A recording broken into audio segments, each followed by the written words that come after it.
Kirti Sethi. Mr. Kirti Seth, CEO of ITES Sector Skill Council.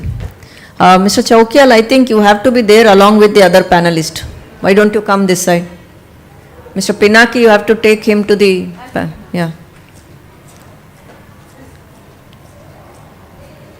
Somehow he is from aviation background. I thought maybe he is in the drone session. So that's why I did not notice that.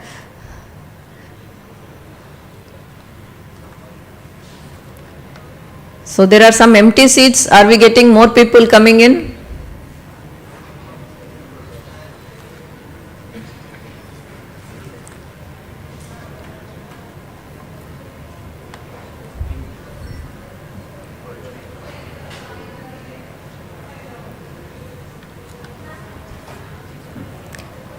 Our department people, please check with Mr. Swami, other people if yellows are coming. Ma'am, can we do a little dry run of the video, please? Yeah, please.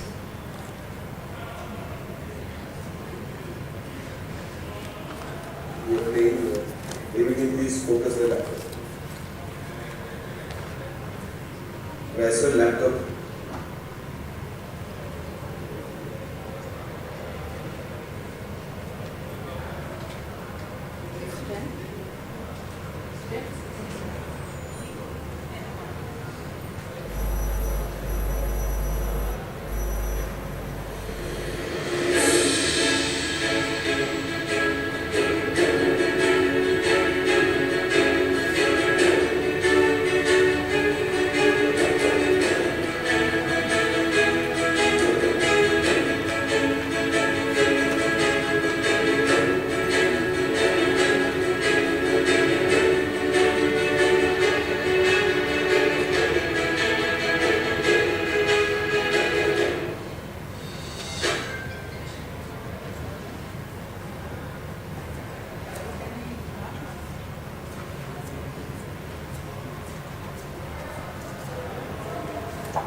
This video can be played when the guests take their seat. Thank you.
Good morning, everyone. I welcome all the panelists and the moderator on the dais. We have very distinguished experts who have come all the way accepting our invitation. Our sincere gratitude to one and all on the dais. I welcome all the participants here. As you are aware, today we are having very intense focus group discussion on two very important topics. One is about the skill councils and their role in the skilling ecosystem, and the next one is about the drone and drone applications and how we can make that technology which will enable the people to get their empowerment. I will be requesting the moderator, Mrs. Kirti Seth, CEO, ITES Sector Skill Council, and I'll request her on the dais and take over the session forward. Thank you, ma'am.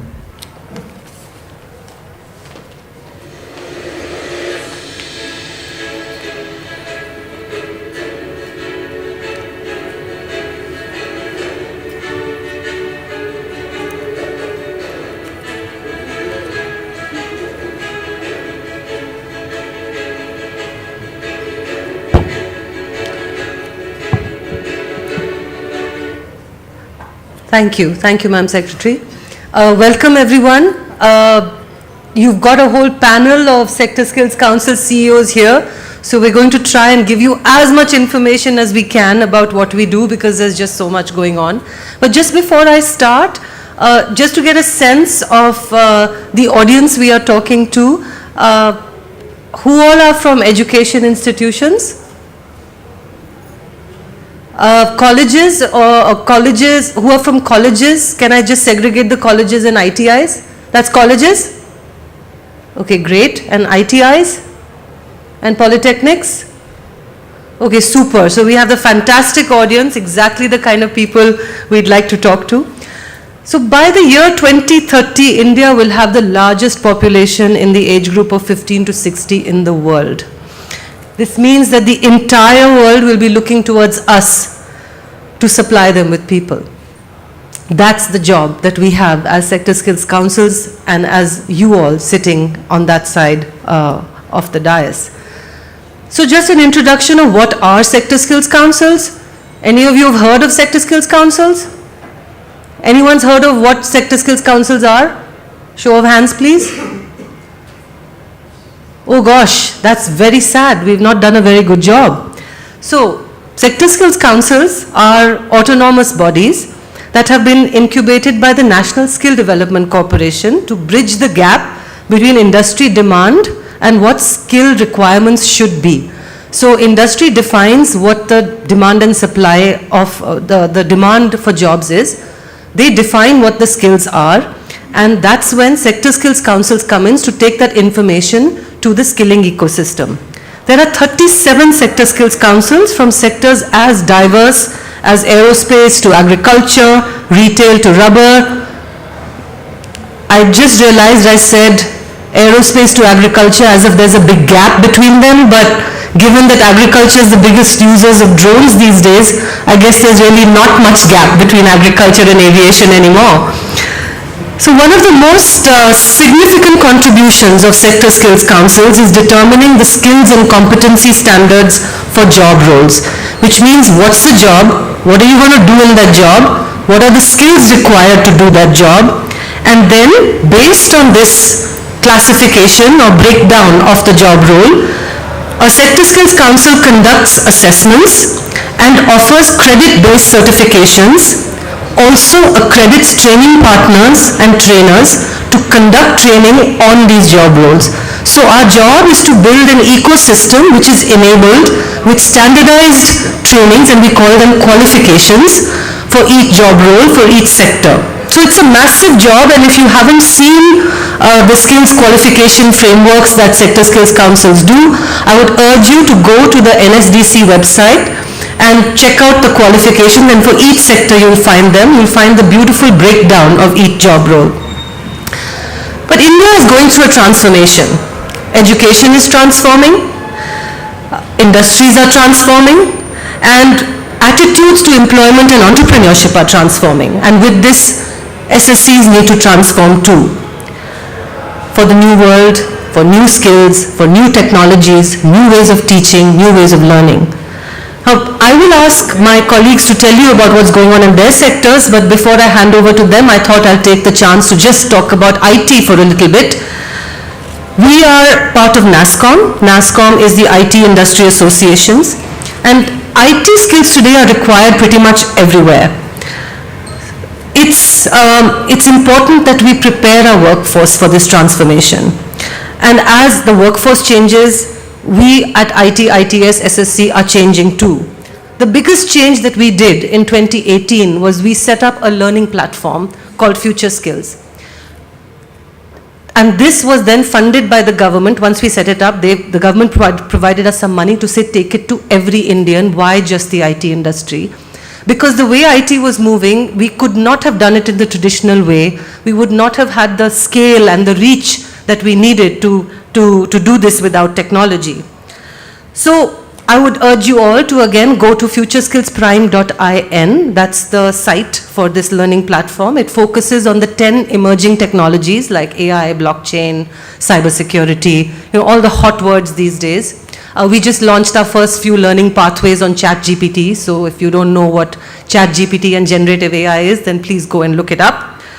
So, so these courses are all aligned to the National Skills Qualification Framework. How many of you know what is the National Skills Qualification Framework? Again, very important with the launch of the National Credit Framework.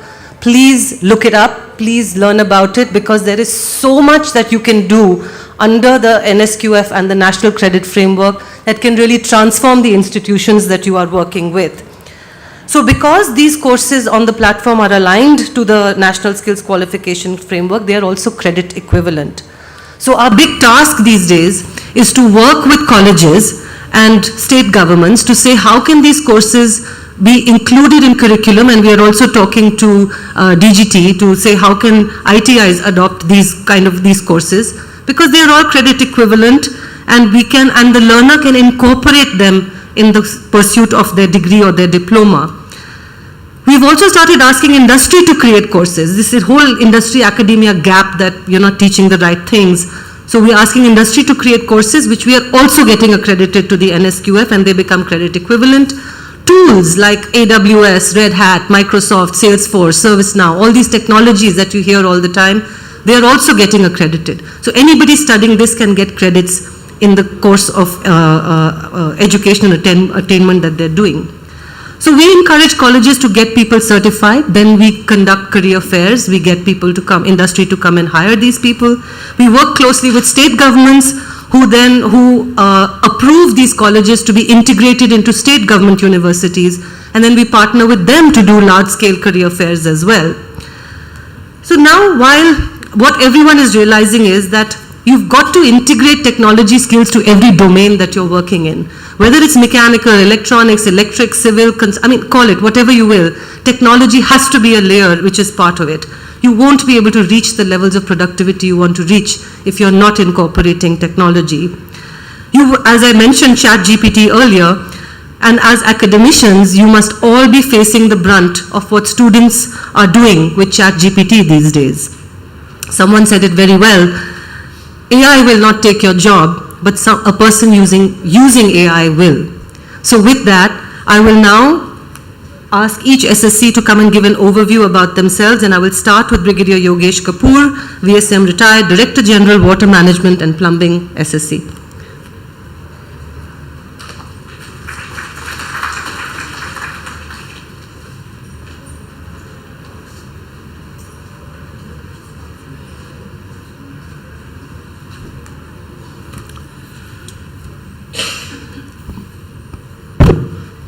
Thank you, Kriti.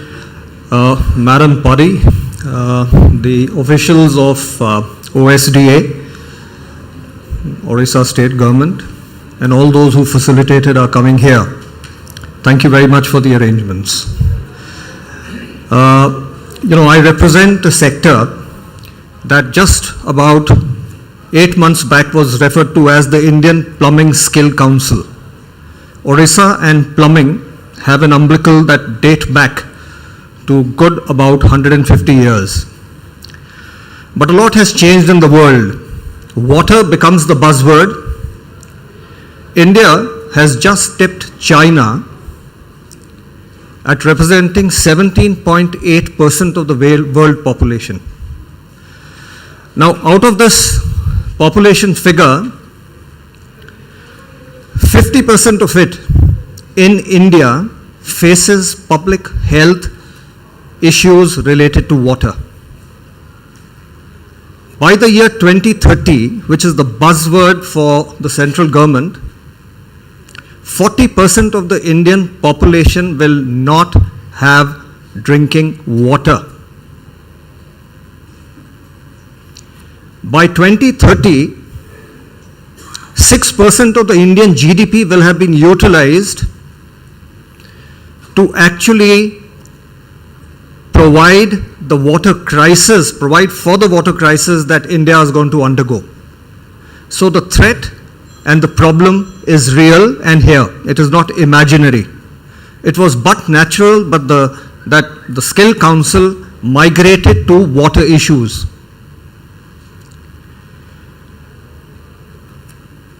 we actually provide inspirational skill courses, but that now is changing to becoming aspirational. For example, with ORMAS, we've got a target of 47,000 advanced water technician to be trained. Now, if that be true, we do not have the NSQF aligned skill qualification as of now. But we were very quick to adjust to Odisha's request, and we are fielding this for acceptance with the NCVET in the next 4 days. So from inspiration to aspiration, from rigidity of a centrally driven curriculum to a flexible one so that we cater to the local population of the state is what actually we cater to. In summation, because I've been given just 2 minutes to actually speak about my Sector Skill Council, more of it will come later. Though we've shifted our attention to water and are developing a whole lot of paradigms for water-related skill sets, we haven't let the plumbers go. Because we feel that water is an adjunct to plumbing and vice versa. If it is within the precincts of an infrastructure, plumbing is required. Everything that gets you to that infrastructure is water driven.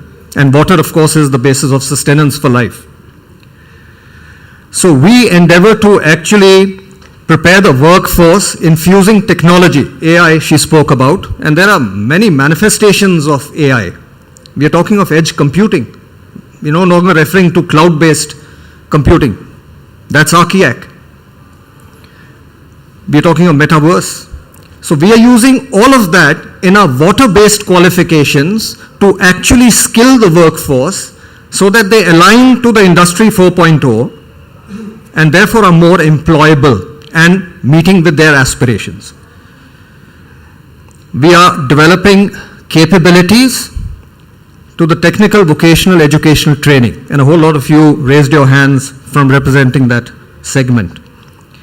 We are aligning with the new education policy and the National Credit Framework, as Kriti mentioned, and the most important facet here, Madam Pari, is that whilst all the credit framework, etc. is laid out, we feel that a skilling is as good as the person who is disseminating the skilling.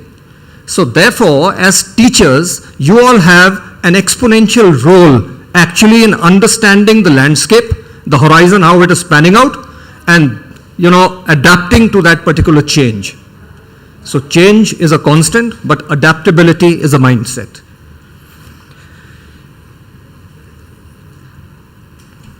We are also creating, along with the skill, this glib word of skill qualifications, we are creating occupational map. How will that inspiration to aspirational level shift vertically and horizontally? How will that individual be micro-credentialed so that he is actually an expert in the domain that he has been skilled on? The age of generalists versus specialists. We are also building on the industry platform. We have a lot of centers of excellence. We built one in 2019 with Hindware at Kendrapara. We've got one SIT at Bhubaneswar, and we are in the process of developing state-of-art centers of excellence. Because in my particular, and that's the last 30 seconds, I don't have eyes here, but I can preempt your vibes. What we are doing is actually, you must understand, the plumbing segment may be 5th and 8th class school dropout and hands me down vocation from parents. On the other side of the spectrum for water-based qualifications, you have graduates, ITI, Polytech people. Now look at that canvas that has to be covered. Now we've got to take all of them along, and therefore we are offering a bouquet of qualifications that cater for this particular thing. And last but not the least, and we'll speak again from there, is that we are also looking after international placement for people who are above the average notch. Thank you.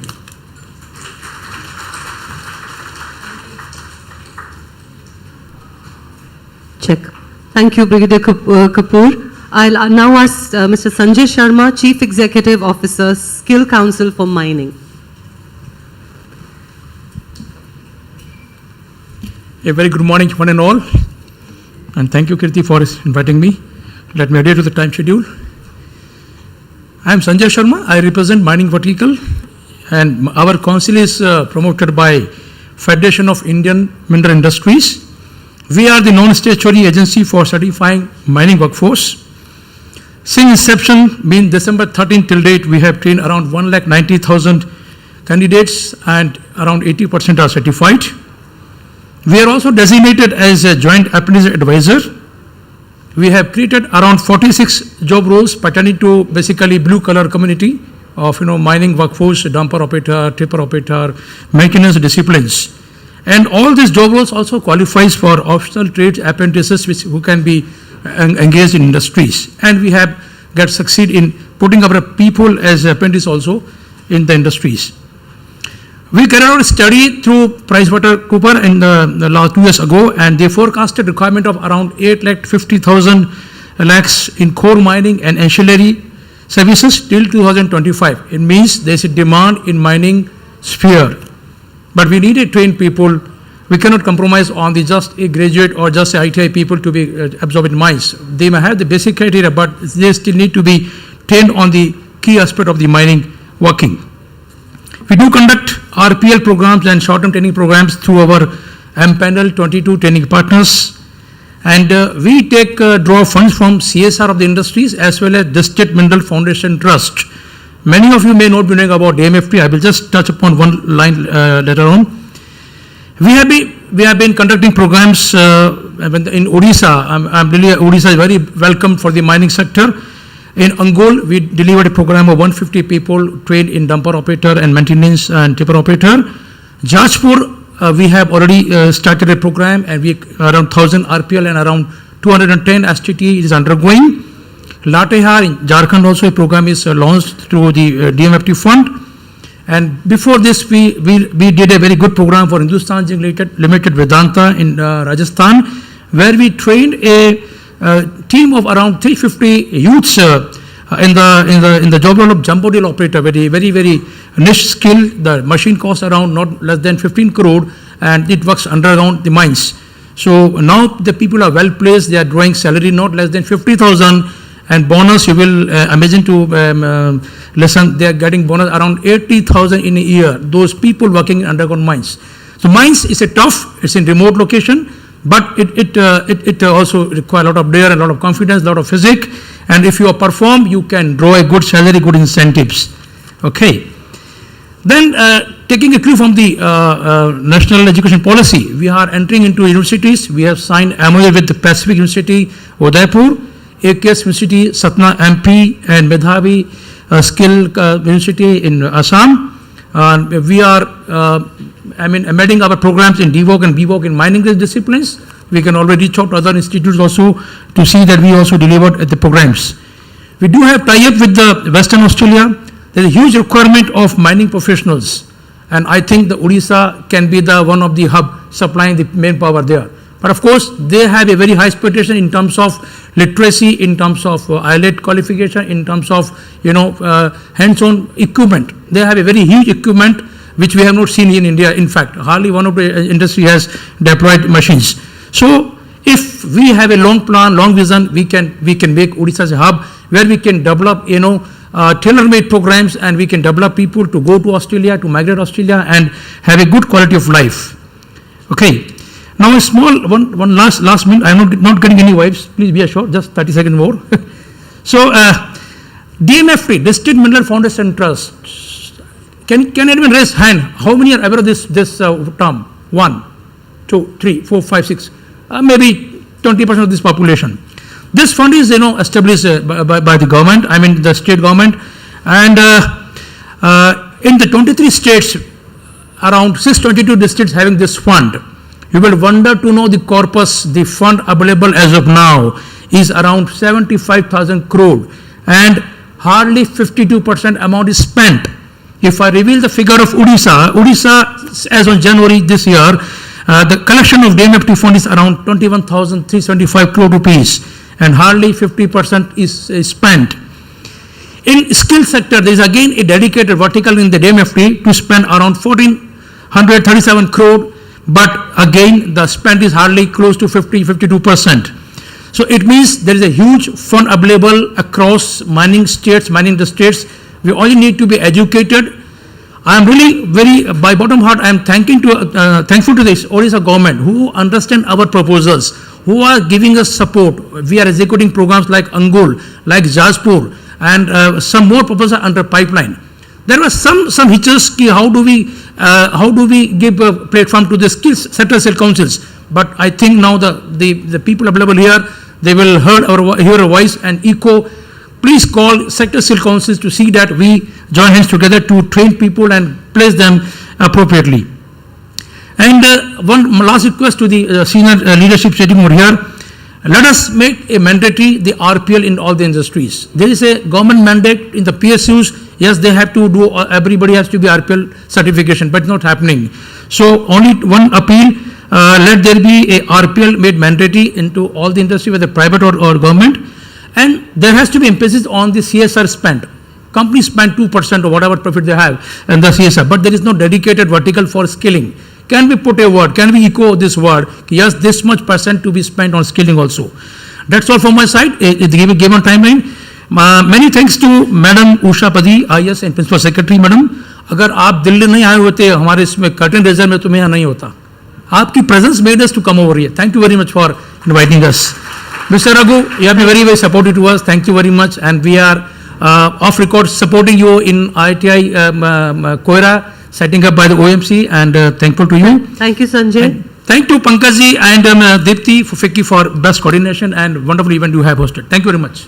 I'll now invite Jancy Matthew, COO, Construction Skill Development Council of India.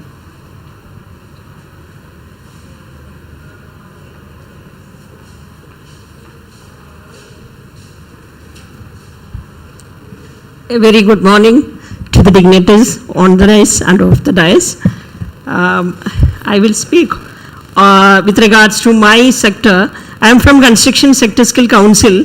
We have formed around 10 years back, and the Sector Skill Councils, as Kirti has already discussed, is to identify the skill requirements of the particular sector. So for example, construction, what is the skill requirement, what is the need of the industry, and we develop an occupational map, we identify the job roles which is relevant to the industry, and develop national occupational standards based on that, and we equate those qualifications with the national skill qualification frame levels also. And this is approved by the NCVT. Once it is approved by the NCVT, trainings, assessments, everything can take place. Now, I want to tell you why these SSCs are relevant for the skill ecosystem, because every time we hear a lot about gap between the academic training and the required skills in the industry.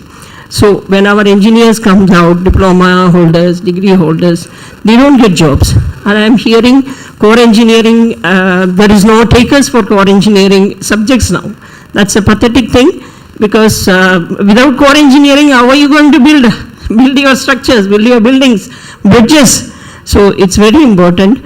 And there is a huge repository available now there are so many academicians sitting here. Please look at the websites of our Sector Skill Council's websites, NSDC websites. There are these qualifications and national occupational standards available in the website. I would suggest you to, when you are modifying your curriculum, because how will you imbibe skills in the system unless you bring those curriculum, the training curriculums into your system? How are you going to skill your students as per the industry requirements? Because academic learning is already there. So unless you change that curriculums, this is not going to take place. Diploma level, degree level, school level, some as per NEP 2020, they are introducing some competency based learning there. So that is the way to go. The competency based learning has to be taken up for the by the polytechnics, by the engineering colleges.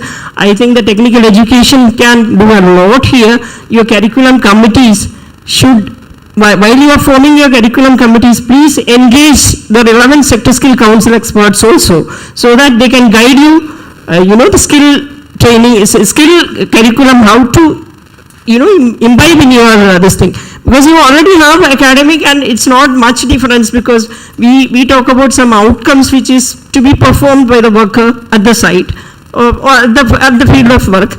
So the knowledge also we have defined, to perform that outcome, what is the underpinning knowledge is required. This is what we have mentioned in the National Occupational Standard. National Occupational Standard is nothing but a function of a job holder. Say for example, a qualification pack, if you look at, I would suggest the civil engineering people to have a look at the construction sector civil website and look at the qualification. Say let's take any qualification, a mason's qualification.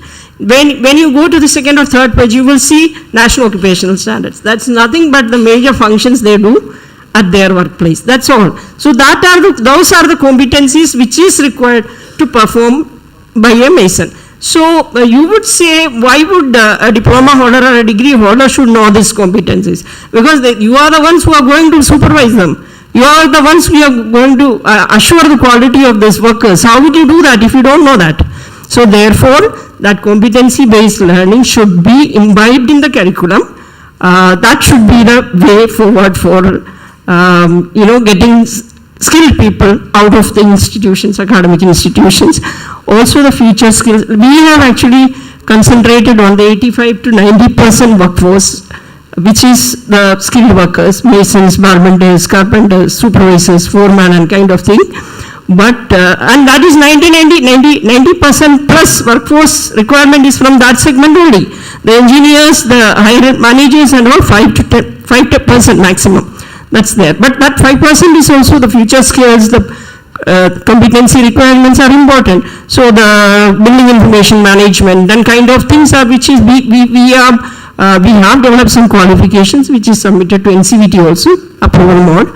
So and once you take up the skill competency based learning into the colleges, it's very important the trainer has to be trained for taking that kind of training. So sector skill councils actually facilitate training of trainer and training of assessor programs.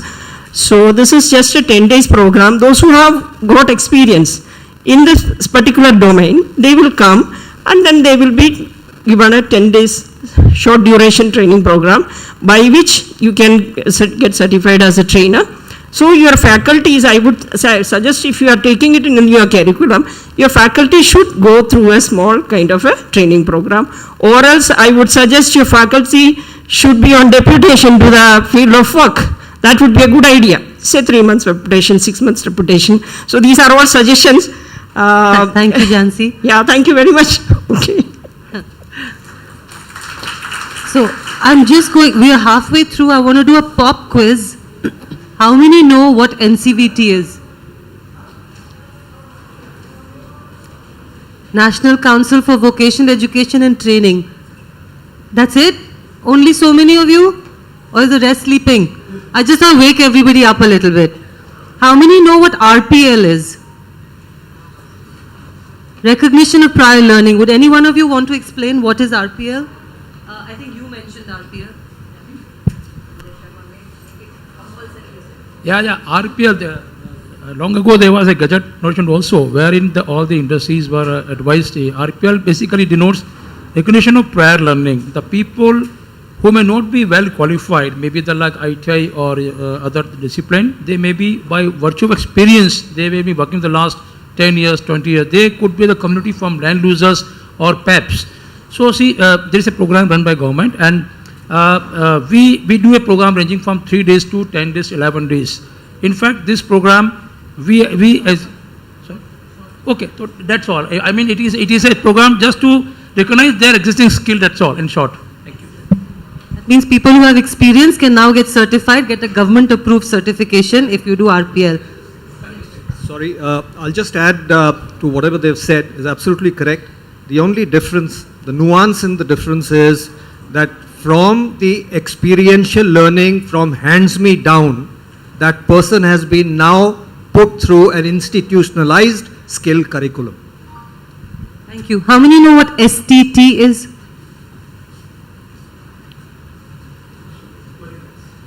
Short-term training. Would anyone like to explain what is short-term training? So we have fundamentally two kinds of training in the skill ecosystem. What is called a long-term training, which is largely catered by the skill pro courses in ITIs, both government and private. And then there's short-term training, which usually is between 6 weeks to maybe about 15 weeks or 20 weeks, which is focused on a particular qualification or a job role, which usually the sector skill councils offer and take it validated by the industry. Thank you. Thank you. How many know what is a qualification pack? Ooh, that is terrible. Come on, folks. How many know what is a qualification pack? SSCs don't count. The rest of you can't answer. Next to you. Okay. So now, Rupak, would you like to explain what is a qualification pack? Because we are going on talking about qualification packs. That is the heart of what the Sector Skills Council does. I think before the rest of the SSCs go, it's important to understand. So basically the qualification pack denotes what exactly, in a very layman's language you can say, is any job role, what is expected out of that job role. Scientifically, this is laid down, any job role, whether welder, plumber, XYZ, what exactly the employer actually needs or what exactly is expected out of that job role, very, very scientifically. As this is laid down, and this is what is called qualification pack. Once a qualification pack is made, it's uniform, and entire country, the trainings, the STTs or the RP, they take place based on those qualification packs. It's a combination of national occupational standards, and it's in a layman's language. What we can say is that anything which is expected out of a particular job role is scientifically laid down. Thank you. And I just add that the qualification pack is a reference document. So if you're defining curriculum, or if you're defining a job role, you can refer to the qualification pack. You can pick up the description of the task, the description of the competency. It also helps you with performance criteria. How should you assess this competency? Because you're all academicians, you're running assessments. If you look at the qualification packs, you'll get a beautiful description that if you want to assess this person's, say, programming, I mean, I'm from IT, so I'll say programming, what are the 3 things that you should measure? That's why it's a beautiful guidance document. It's the heart of what the SSC does. I now call on Mr. Arindam Lahiri, CEO, Automotive Skills Development Council. Thank you, Kirti. Very good morning to all of you. It's a pleasure to be part of this skill conclave at Odisha. And Odisha, as Madam said in the morning, I think has already taken a lead in a lot of skill development initiatives, which I think we talk about when we speak to some of the other states, actually. So that is something, which we always would feel very, inspired in terms of getting associated with this particular state. Coming to Automotive Skill Council, we were one of the first sector skill councils in this country to be set up under the NSTC umbrella, the National Skill Development Corporation umbrella. We are also now an accredited body along with other sector skill councils as an awarding body with NCVT, which means that we will be able to offer credit-based certification programs as per the guidelines of the NCVT. This council has been set up by the 3 leading associations in the country in automobile industry: the vehicle manufacturers, SIAM, component manufacturers, ACMA, and the Dealers Association, FADA. And between them, actually, they contribute to about maybe about 70-80% of the jobs that are there in that industry. There is also a certain amount of jobs that are available which is in the unorganized sector part of the automobile industry, which predominantly is an organized sector. If I look at our sector, I would say that today when we look forward, and I'm sure most of you would have interest in automobiles because you must be using one of the automobiles at home or yourself or at work. So you would be aware of what an automobile is all about. But if I look at the future of automobiles, we look at a 3S model. A 3S model talks about a smart, safe, and sustainable automobile. Smart because today mobility is a solution. It is just not about going from point A to point B, but how is your experience about going from point A to point B, and that's exactly what we're looking at. Safe, because safety is one of our priority areas, not only about the road safety, which is of course the biggest and most important thing, but also about the safety to the passengers themselves, safety of users themselves, safety of people who deal with it, who make it. Everyone's safety is a very high, of very high importance to this particular industry. And the final is about sustainability, because we use a lot of different materials in an automobile. And there is a constant endeavor today how to make a fully circular automobile.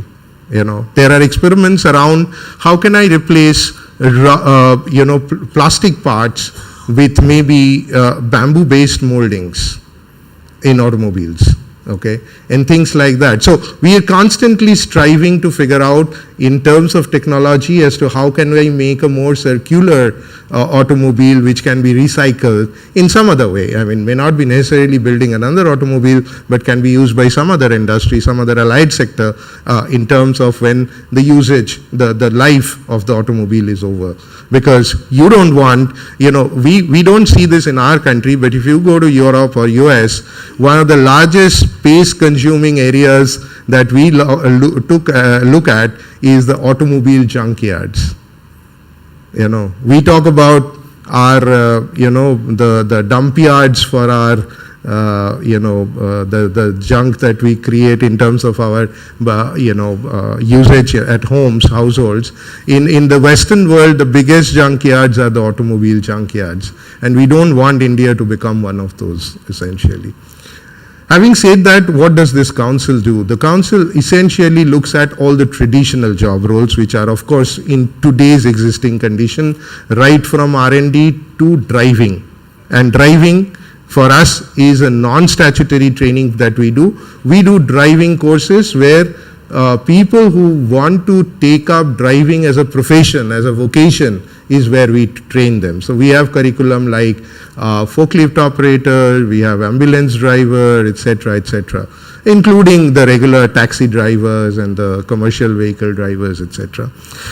But having said that, there's a lot of work that we are doing right now in 3 of our subsectors, which are research and development, manufacturing, and after sales service, because this is where a lot of technical training is involved, And if we look at this, all of you would be aware of electric vehicles, so I'm not going to spend much time, and I know Kirti would be looking at me very soon.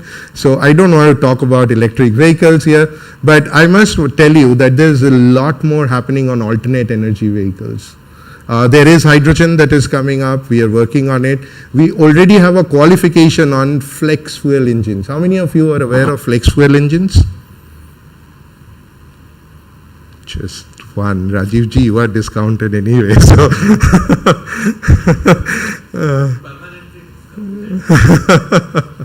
so flex fuel engine is an engine which can run on different fuels without changing the engine. Okay? So we are largely talking at it in context of ethanol-based fuels. You already know that we mix about 10% ethanol today in the country across the board in terms of our, fossil fuels. How can we make an engine which is from E20 to E100? And there are technologies available and are work in progress today, of course. But we already have a qualification which talks about the basic principles of flex fuel engine and how can somebody become a flex fuel expert, flex fuel engine expert. We are talking about battery swapping station engineers. When you design a battery swapping station, you would need to design what capacity, what current that you need to take, what kind of batteries it will accommodate, etc. And where all in your optimization problem, where all would you want to set up the battery swapping station? Battery swapping is, India already has a national policy around battery swapping. So how do you do this? We talk about all the Industry 4.0 applications, cybersecurity in automotive, we talk about in IIoTs, data analytics, automation and robotics, 3D printing, okay?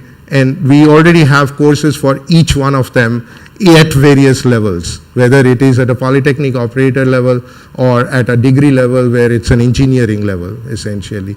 So I'm going to kind of stop here, but I'm going to leave you with the thought that it's very important for colleges today, and I keep hearing this, I think Jansi was talking about it, that more students are not coming into core engineering. Please understand today automobile engineering is not mechanical engineering. Automobile engineering is not electrical engineering. Automobile engineering is not electronics engineering. Automobile engineering is not computer science engineering. But automobile engineering is all four of them, including chemical engineering, okay, and maybe others, okay, I might be metallurgy, I'm leaving out another important field. Metallurgy, material science has become very critical for automobile engineering. So, last word, software is very attractive to the youngsters of today. I must tell you that automotive industry is going to be a major consumer of software. We already have an open source platform called AutoSAR. Any of you have heard about this? Few of you. Great, wonderful. How can we do training of our children, our youngsters in AutoSAR? We have a qualification for that, a curriculum for it, a content for it. If you are interested, we could work with you and offer those programs in your institutions for your students. And we would be very happy to see any opportunities of collaboration at any of the places of study where skilling can be already imbibed, because unless we do that, these kids will not become employable. Thank you very much. Thank you, Arindam. I'm going to ask a question and just tell me which one of you wants to answer, because the point that Arindam brought out was how the SSCs work with industry to look at what is happening in the future. So especially when you're looking at curriculum change, or when you look at curriculum updation or changing the courses that are offered in your institutions, what are the SSCs doing about being a little future facing? Who would like to talk a little bit in detail about that?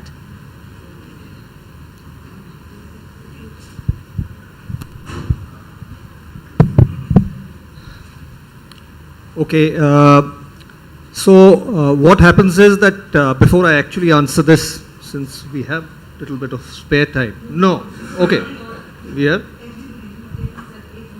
I did, I apologize. But I want to say one thing from where Arindam left off. Apart from all that he said, that his skill council transcends for education, you are aware I'm from the army, right? And there is something called signature management. And signature management is that the adversary cannot pick you up through any of the infrared related sites or satellites or whatever, because that's you live to fight another day. So signature management means that whatever vehicle that you are in, the paints, the signature fumes that it lets out attenuates into the environment in such a manner that it merges with the surroundings. So if a vehicle is here, you will think you're seeing the background, but otherwise the vehicle is here. So you may like to add that in your future skills. You already have that. Okay. Basically, not only from an army perspective, but there are various different use cases where a vehicle needs to be aligned with that environment that that vehicle is being used for. And of course, Army and, Air Force, and I mean, Armed Forces is of course one of the biggest example.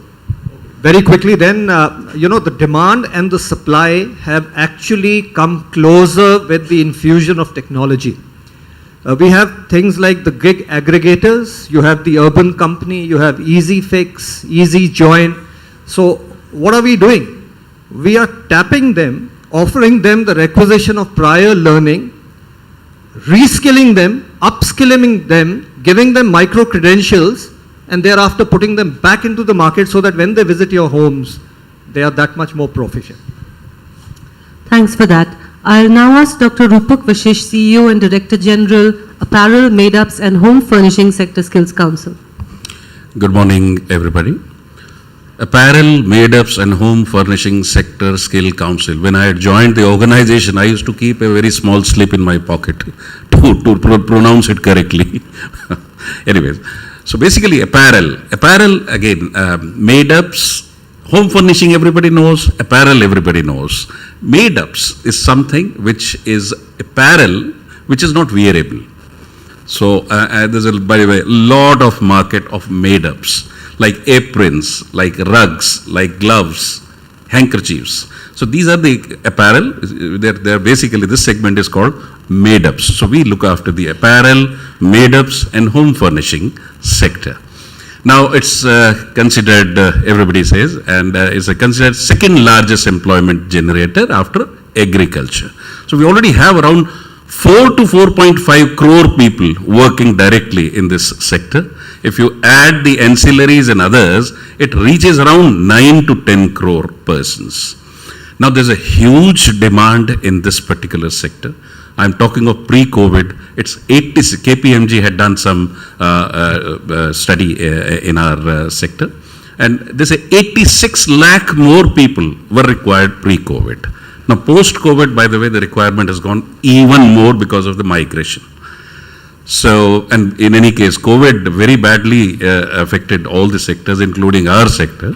You remember all these virtual meetings taking place with the court and down we all used to wear shorts.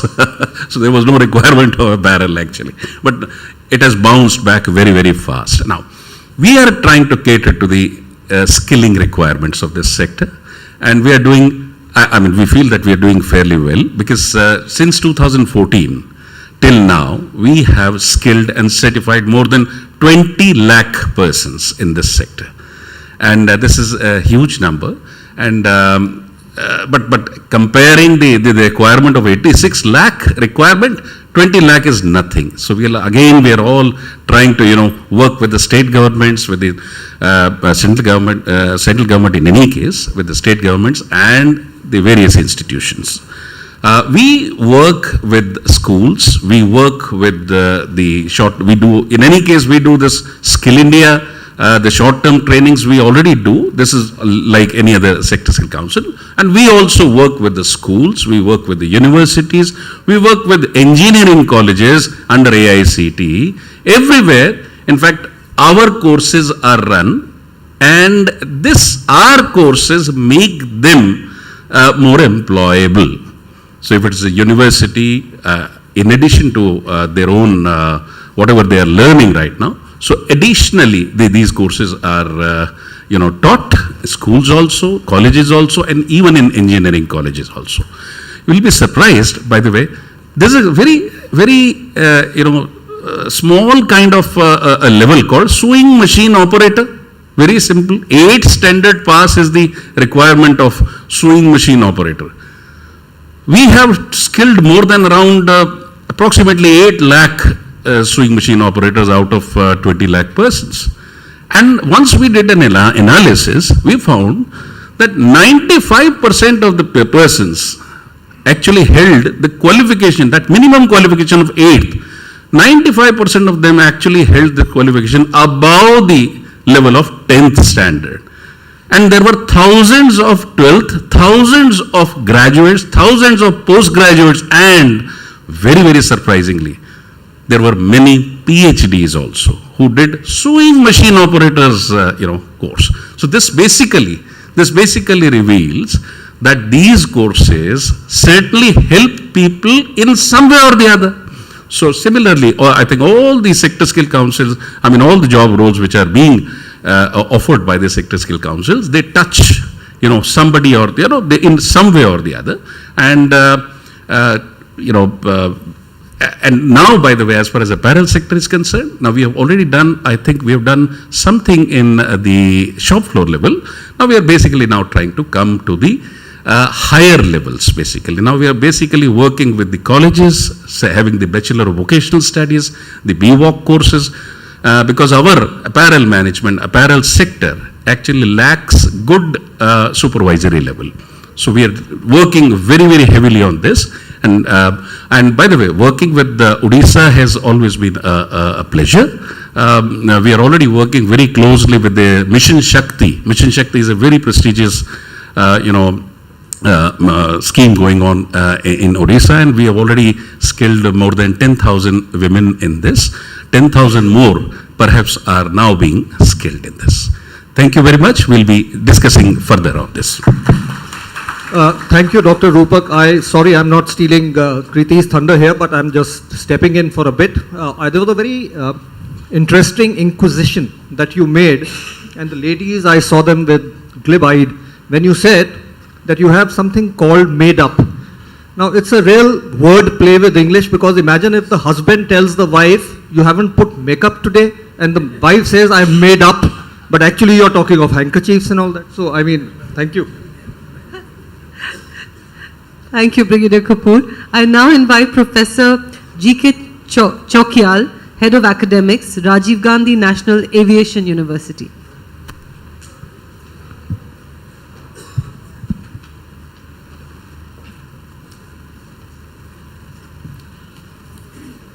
Good morning, everybody here. I'm G.K. Chokyal from aviation sector, in fact. After working in the industry for 39 years, out of that 32 years in aviation, I have joined now as academician. I'm head of academics at Rajiv Gandhi National Aviation University. And I completed my PhD after retirement from Airport Authority of India. So I would also like to put one question to all of you academicians here. How many of you know about Rajiv Gandhi National Aviation University? Yeah. Okay. Yeah, because probably yesterday I met many of you and exchanged the card. And ma'am was, of course, heading Udan scheme in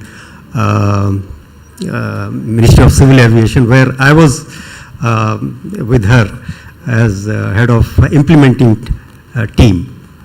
And she got the Prime Minister's Award for Udan also. So very few people actually know about the aviation in India and aviation jobs in India. And if you ask general public that, what are the jobs in aviation, most of us will say pilot or air hostess. These two jobs only. They hardly make 10 to 15% of the total jobs in aviation. The total jobs in aviation in India at present, direct jobs, are 2.5 lakhs. And indirect job will be 6 times that. So that comes to around 15-16 lakhs aviation jobs in India. But since nobody knows about what are the jobs, Government of India started its first aviation university in 2019 under an act of parliament, and we started first program in August 2019, and that was postgraduate diploma in airport operations. It's a 3-semester program, and our focus even before the new education policy was on internship. So our first program have 3 semesters. 2 semesters student is taught in the university by the experts from the industry only. The faculty is from the industry only. Even I am from the industry as head of academics, and I also teach airport operations, airport planning, sometimes airport engineering also, and exporting, airside, and all those things. So everybody in this university, the faculty is from the sector. And I must tell you that since nobody knows about the university, very few people know about the university, and we spend, being a government organization, we spend a little amount on advertising, except that, window advertisement very soon you will also see on the, in the newspapers, and of course the details will be on our website. And awareness is not there, except in South India. 40% of our students in Rajiv Gandhi National Aviation University are from Kerala and Tamil Nadu and southern states. In northern states, very low level of awareness is there, and we have been trying to, increase that. I'm thankful to the organizers for inviting me here. And there are only 2 girl students of Odia origin in our university, and that too they are from Delhi and Noida, not from exactly from Odisha.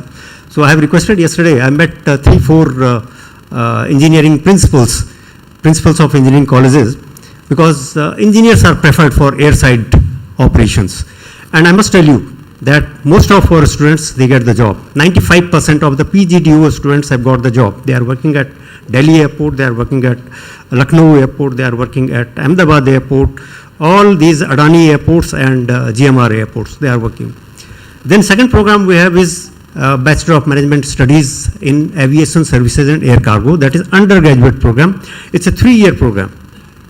2 years again at the university by the industry experts only, and 1 year with the industry as internship. And during this internship or apprenticeship you call it, they are paid also. Our first batch of our students is now undergoing apprenticeship with their 5-6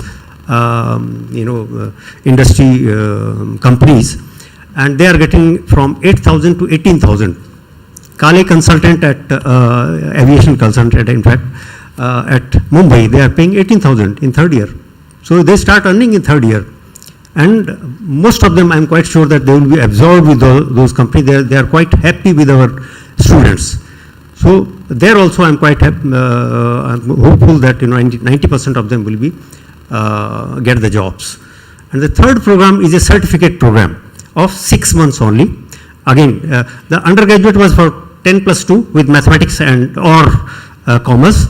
Third program, this basic firefighters course. It's a 6 months certificate course, and there only 10+2 student is there, but their physical requirement is there. I think for boys it is the height requirement is 167 centimeter, and for girls it is 165. So, and there are girls also trained by us. There also around 85 to 90% of our students are getting absorbed at various airports, including girl also. The first girl firefighter of IGI airport is from National Aviation University, Raebareli. And it was there in papers also, local papers. So I hope I have not exceeded my this thing, but I will request that I have a PowerPoint presentation. There are 3 programs. If you want to see details, you can in fact need not see also. You can contact me. My phone number I can give all of you. My phone number is 9560 77. Yeah, slide we can put there. 9560 779954. Yeah, that was actually in Odisha, Udan airports in Odisha, and flights have also started from Jaipur and Rourkela, connecting various the airports. And these are the aviation jobs are not only pilot and cabin crew. Cabin crew. They are, the ground operations also. 85% of the jobs are other than pilot and. Just go to the programs you wanted to show the program. Yeah, they are next actually.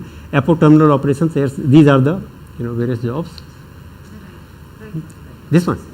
Okay. Yeah. This is the National Aviation University at Raebareli. It's a central university. I have already said. These are the photographs of the university. Yeah, this is the classroom.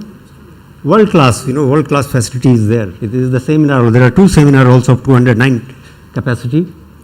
This is the computer lab. and they are our hostel block and faculty blocks. This is the room, beautiful room. Yeah, this is the first program, postgraduate diploma in airport operations. And you can see where our students are working at the moment. Only 2 of our first batch students, they could not get the job because they wanted job near their homes. So they could not get it. Right.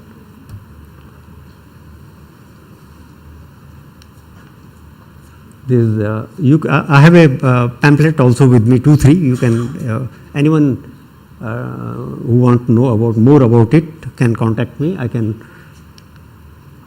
This is the fee for postgraduate diploma in airport operations. And these are, as I said, our focus is on industry exposure. Our batch at IGWA. We have, by the way, from classroom, our students can see landing and takeoff of the aircraft because it is next to the runway. The second one, Bachelor of Management Studies in Aviation Services and Air Cargo. This BMS, 3 years, 2 years plus 1 year. I have already explained about this.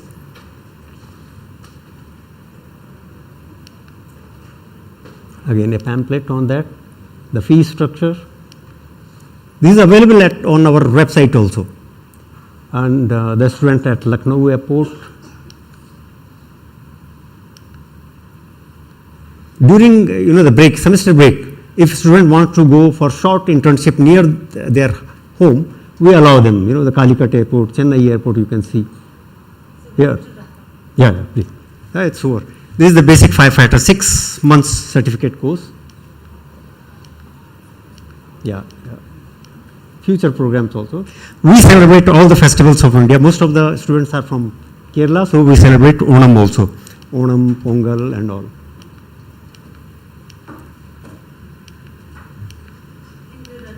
Thank you. Thank you. Contact details are not there, but I have my cards. You can have the card from me. Yeah. I would love to have a lot of questions from you on aviation.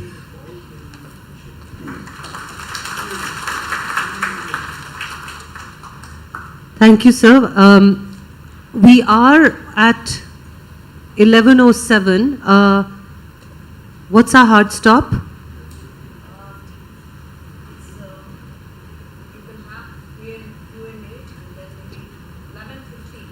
Okay, so I think I'll just hand it over to the audience now. You've heard a lot of different things. So we'll do some quick Q&A, and I'd request the audience also keep it short so we can take some 3-4 questions. Yeah, the gentleman there. Thank you all. My name is Sunil. I'm working in the skill ecosystem since last 10 years. So my question is related to World Skill Competition, because I worked as an expert also for Green Jobs Sector Skill Council in renewable energy. What we have seen that India's getting medal in the World Skill Competition in the international forum is significantly less than our counterparts. One of the possible observation could be our kids, our youth is introduced into the skilling maybe after their ITI or vocational courses. But while we talk to the counterparts, we observe that their school kids also introduced into the skilling courses. So they have more exposure and more skill set than our kids. So my question is to Sanjay Sharma-ji that like as you talk about National Education Policy 2020, you are talking to universities. It is also mentioned there that our school kids also will get a chance to be introduced into the skilling system. Vocational courses will be introduced into school level. But it is unclear when and how this process would be implemented in the schools, how the training partners would be involved. I request you to keep your question short. So it is how it will be and when it will be introduced. Is there a clarity in this national education policies? Answering in a better way, yeah. Basically, just wanted to tell you that, first of all, across the country, in most of the state boards, a vocational subject is being taught in addition to the academics. The vocational subjects are being taught of different sectors. It's already going on at the moment. Only difference which has come with the National Education Policy, the new policy is that instead of, right now, we are imparting them, let's say, we have one job role of, let's say, automobile sector skill council. So this particular job role is split into 4 levels, 9th, 10th, 11th, 12th, 300 hours. So around 125 hours are basically taught into each 9th, 10th, 11th and 12th. What the difference has come right now in the national new policy is that now from 6th standard itself, the skilling would start. But actual skilling will not start from 6th, by the way.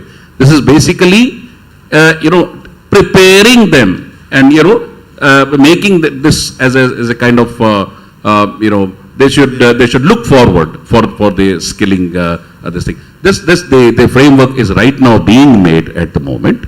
And, but this school skilling is already going on across the country. But sir, that's through Ramsa and very less percentage of schools Yes, are yes, that's actually it. Yeah, the number should be, and by the way, this is becoming more serious now. It's becoming more serious now. More and more state boards are now coming forward, and because the number of students being certified by the sector skill council, at least the number says this, that this is certainly becoming more serious. But yes, 100% the schools have not actually implemented this, and perhaps we can have a kind of a hub and spoke kind of model also, like I saw in Atlanta. There's a, yeah, okay, fine. I think the time is short, perhaps. And this is a topic that has no end. Go on, please. I see another question. Yes, I think this is a topic that needs a chai pe charcha. Yeah, we can discuss during the tea, please. Myself, H.K. Mohanty, I am the principal of Bhuvanananda Odisha School of Engineering, basically a polytechnic. I have got few questions from SSC. SSC mostly associated with short-term skilling. How SSC can help polytechnic students during their course schedule? Thank you. Who'd like to answer that? So we today have courses which are at polytechnic level or at a degree level where you could take courses and combine them along with your regular course design, academic course design, and that can be offered. And some of those can be delivered with partnership with SSC, where we could also get some of the industry experts to come in and do special sessions in those areas, sometimes physical, sometimes virtual, and also exposure to industry if required. Unfortunately for my industry, I can tell you that Odisha wouldn't have a local exposure. So in that case, it will have to go to where an automotive cluster is. So they are for running those courses, specifically your SSC, the tube is designed by SSC. We need a separate lab or high standard lab, industry standard lab. At this point of time, we may not have such lab. So how SSC can? So what I would request is, just catch up later. And what I would request the organizers, if you can just send email IDs to the group so that you can reach out for further questions. So I'll come back to you, but I want to give someone else a chance, and I'll come back to you. Gentleman at the back. Yeah. Good morning. Actually, my question is for all the panelists. I am Padmalochan Beka, senior lecturer in civil engineering from Government Polytechnic, Sonpur. Now, my question is nowadays the industry is looking for person with skill. So someone has spent 3 years in the qualification of diploma, and after diploma he don't have that skill. So industry looking for. So my question to all the panelists that what is the plan? Why can't we include the skill in the curriculum? So thank you. I'll ask Jansi if you can answer. Yes, that is the solution. Actually, that's what I was suggesting to. But the academicians, the curriculum development board has to decide, because you cannot change the curriculum as such. So as per the ACT approval or whatever your recommendations, a modification need to be done in your curriculum. And it's not a big modification, but even little bit of modification from semester 1 to last semester. Clear pathways are there, career progression pathways are there. So the skill component should be introduced in the training, in the curriculum, because we have developed standards and curriculum is also available, and what is the infrastructure required for doing the training, that's also available. A lot of repositories available.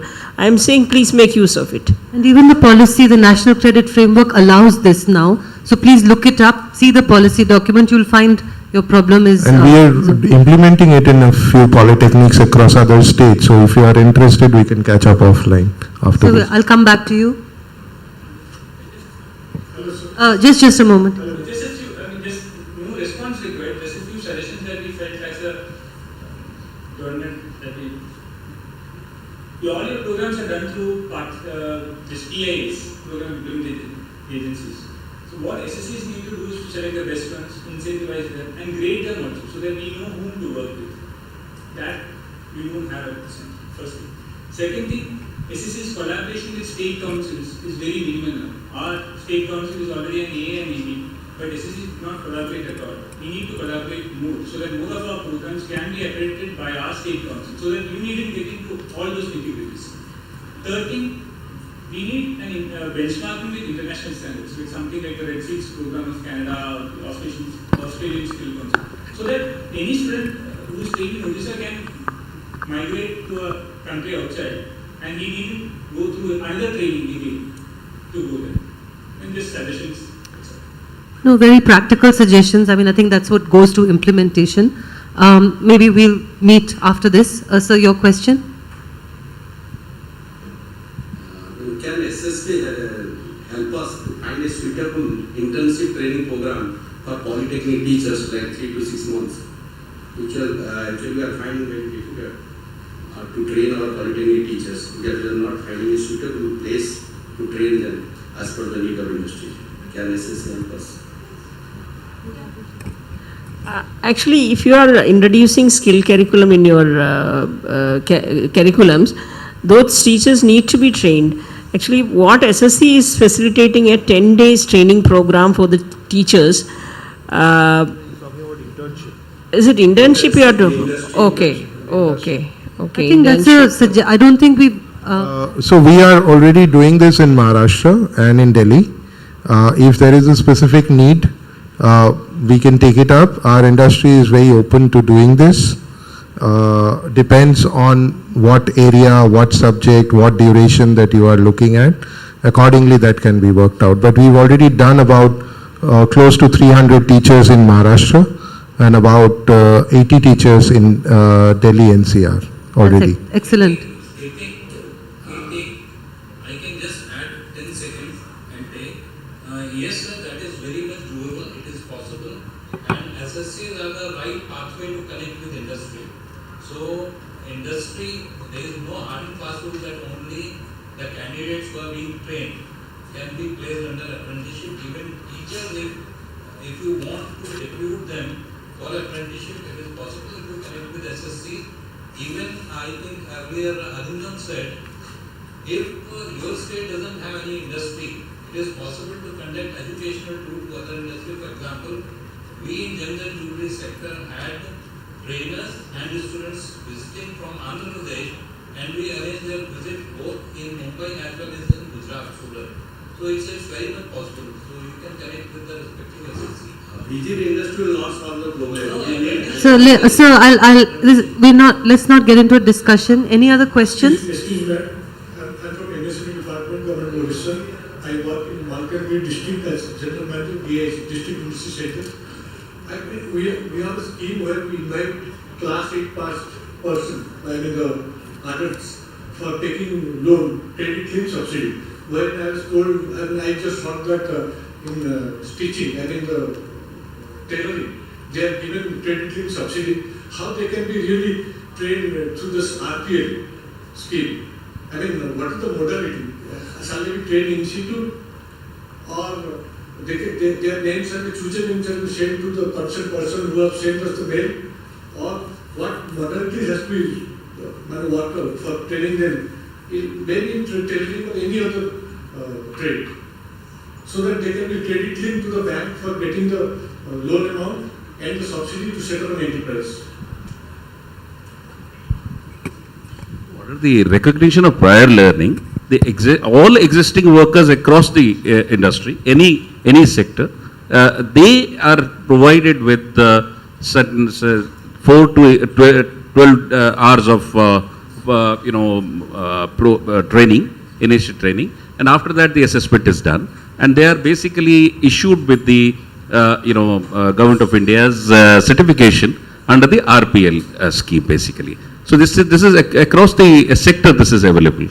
So we actually couldn't get what exactly are you trying to say? No, I just wanted to know if they are placed in Malkan. Malkan is the remotest place of the state. Yeah. So they shall not be able to come to the state. No problem. This is done right at the where the people are there. Who trains them? Who trains them? We, the Sector Skill Council, and How can you approach?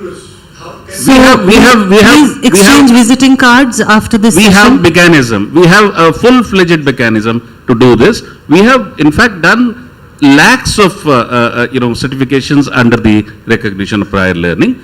Contact us. We will be certainly providing you the solution, please. So, We got the mail. So within last 15 minutes. Yeah, we can certainly we can discuss offline, please. I think we are out of time, but just seeing the enthusiasm, I think there's a lot to learn from both sides. I think what is happening in your ecosystem and what is happening in the SSC ecosystem. Some fundamental, I think what has emerged is there's some fundamental gaps in knowledge in terms of what facilities are available, what resources are available. So I would urge you to either get in touch individually, or maybe I can request your state government to organize even a virtual session. I mean, that is easy to do. If there is interest to have a deeper information session where it's very practical, you can put in your questions beforehand so that practically we can come with exactly those solutions, because what you're asking now is very, very typical. I think thank you for the suggestions that you made in terms of how can you engage better with Sector Skills Council as the government of Orissa. But perhaps I think what I'm taking away for our group is that we probably need to do a little better job of communicating what we do and communicating the massive, fabulous resources that are available with the Sector Skills Councils on what is happening in industry, what are the new job roles, and the world is changing so fast. Defining competencies is very difficult, and this is a job that Sector Skills Councils have already done. So I know companies spend a lot of money on competency development matrices where they see how people move from one job to another. This is a job that SSCs have done. So lakhs and crores of rupees are saved if you actually look at that homework. Of course, partnership with the SSCs to include the courses into your curriculum, partnership with the SSCs to think about certifications which are government approved and credit aligned. These are all possibilities. And any other specific things about how to engage, I think there's a lot to be done. But please visit the websites. You have a representation of 6 SSCs over here, and the Rajiv Gandhi University, which is also an awarding body. There's a massive amount of resources there, and please connect. This is our job. It is our job to help you understand and help to build your ecosystem and speed up the transformation that you want to bring about. So we are very happy to collaborate and very happy to help. Thank you very much for inviting all of us here. On behalf of the entire group, I thank you, Madam Padi. Thank you for having us here and organizing this session. It was a pleasure listening to all of you. The passion was seen, and you are ready to help. I think there is a gap, and that was the intention to have this conversation so that these gaps can be built, both in action and in what we are doing and in the knowledge. I'm sure when you people were discussing, myself and Rego were finalizing, I mean, just we exchanged few quick notes saying that very soon we should be doing this knowledge sessions quite frequently, periodically, because the technology enables us to reach out to everybody at one point of time. So, and skilling is everywhere. Since last 2 days, we have been discussing, the concept has been that everything, everywhere, all at once. So we want to make skilling, bring skilling at the center stage. We are very thankful for all the members here. So I'll, just as a token of our respect and appreciation, I request my team members, some of them can come over here. Mrs. Rosina, Mr. Pinaki, Mr. Kanwar, Mr. Gangadhar. I'm just calling them to show that these are the people behind the entire organization. Just be on the stage and felicitate them. I'll request Vicky to coordinate this. Please quickly. So, just don't worry about the protocol seniority. Anybody can felicitate anyone.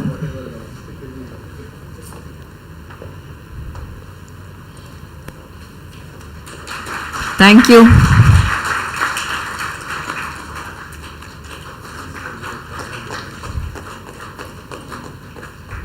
And some of our, Dipti, you are also, please.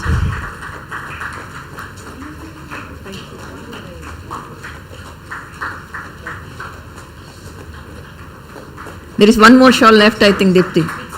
Yeah, he has done, I think. No? Okay. Thank you. I'll request the panels to come in front of the table so that we can have a picture. Regu, please, would you honor us by your presence also?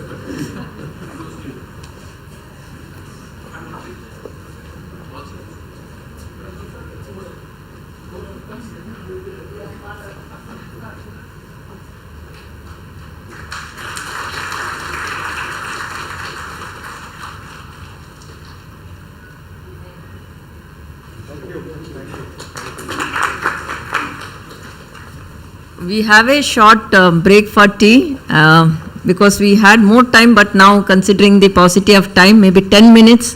When I say 10 minutes, please make it 10 minutes, okay? And we'll come back, and next session would be moderated by, not moderated, just it will be, my panelist would be invited by Regu. He will be coordinating here from the dais. We have our minister, he may come in between because we have requested him to come and encourage all of us. So during the session, maybe he will come for a few minutes. If he is there, maybe we'll request him to say a few words. If I mean, that would be one small disruption. But I think you people are good in getting over the disruption. So thank you so much.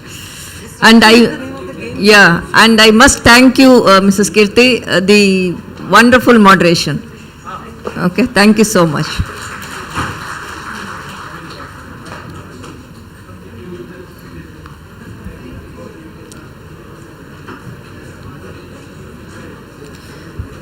$11:28 ହେଇଛି maybe 11:40 ରେ ସମସ୍ତେ ସିଟ୍ରେ ଥିବେ. Thank you so much. I will request Vicky to quickly serve the tea so that they should not be waiting.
नहीं.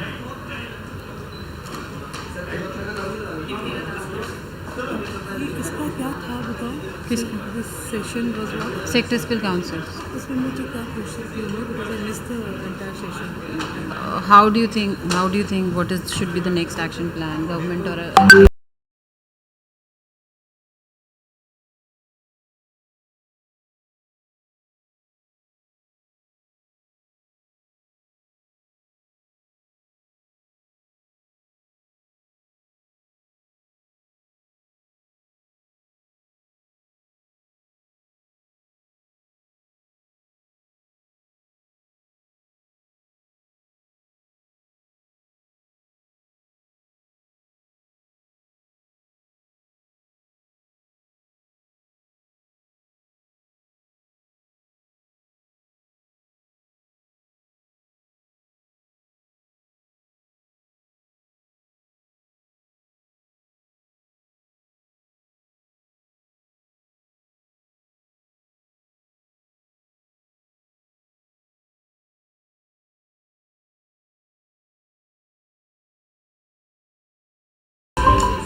Please settle down fast. We'll start the session in the next 5 minutes.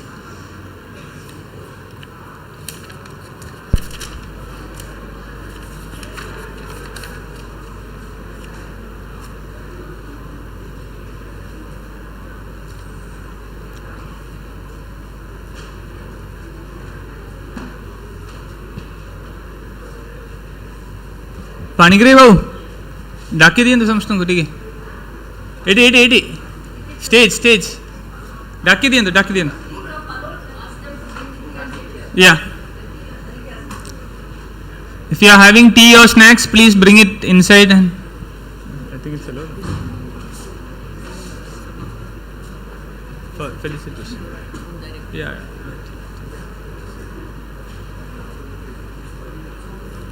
Huh?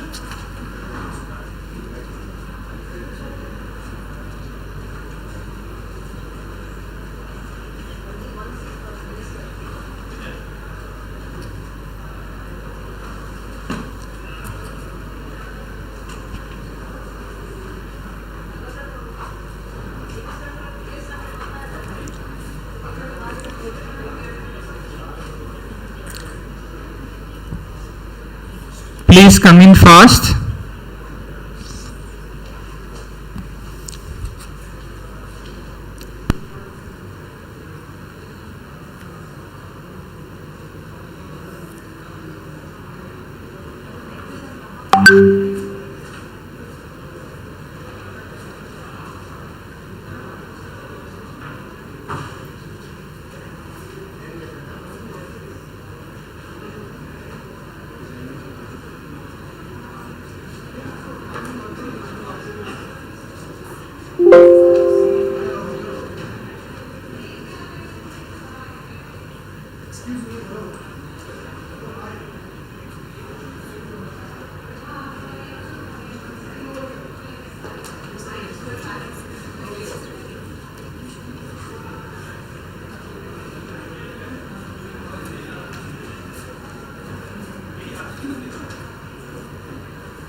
Please come in, next 2 minutes we'll start.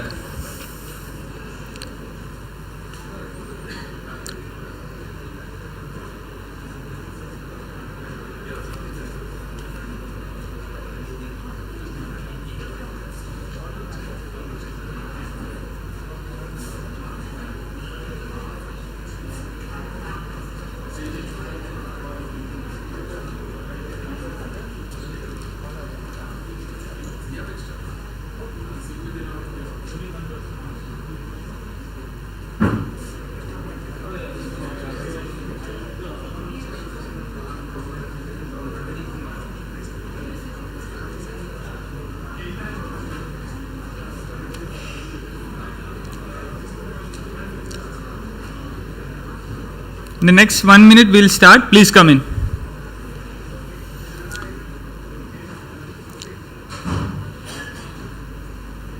All principals outside the hall are requested to come in fast and occupy your seats.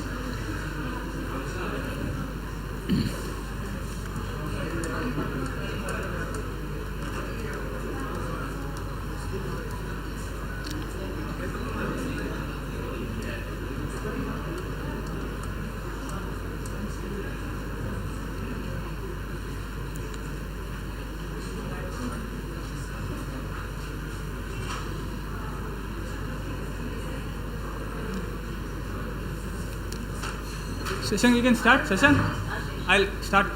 Yeah. Warm welcome to all of you to the second session of the concluding day of the Odisha Skill Conclave 2023. This is a special session on drones, focus group discussion. I would now like to welcome our distinguished set of panels on stage, please.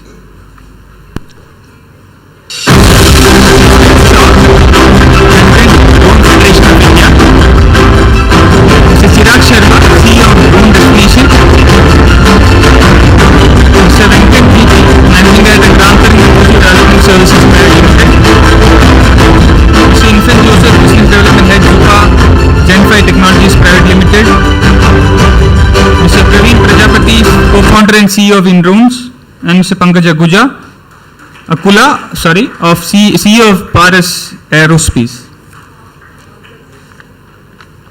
A warm welcome to all of you, and thank you all for making the time to come here. Please be seated. Yes.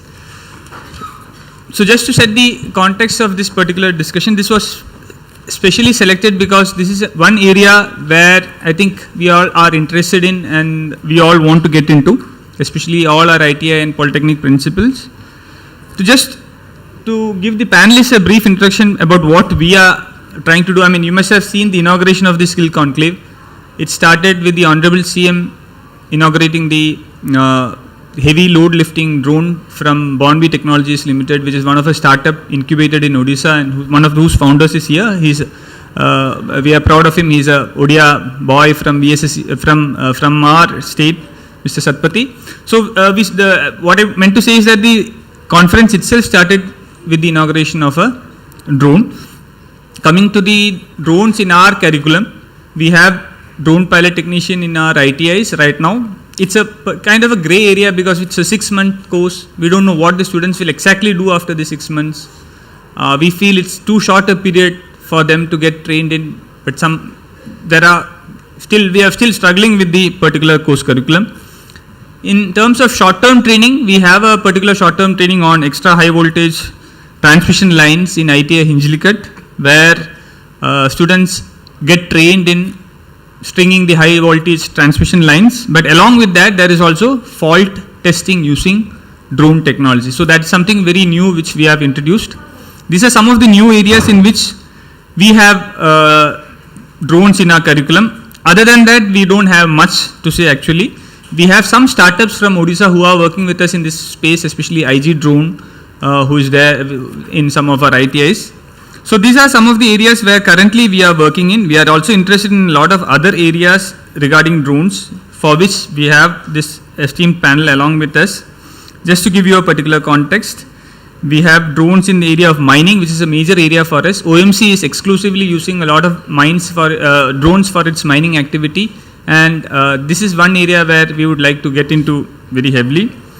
Some of the other things like survey of villages using for Swamitwa, digital sky, drone pilots, in the other schemes like the National Highway Authority of India, oil pipelines. So the possibilities for using drones in various industries and for skill development is endless. Now I'll hand over the platform to Mr. Smith Shaw, who is the President of the Drone Federation of India, and request him to start the session. I think we have a 2-hour session, so we can deliberate, and we expect a lot of questions from the learned audience also. Thank you.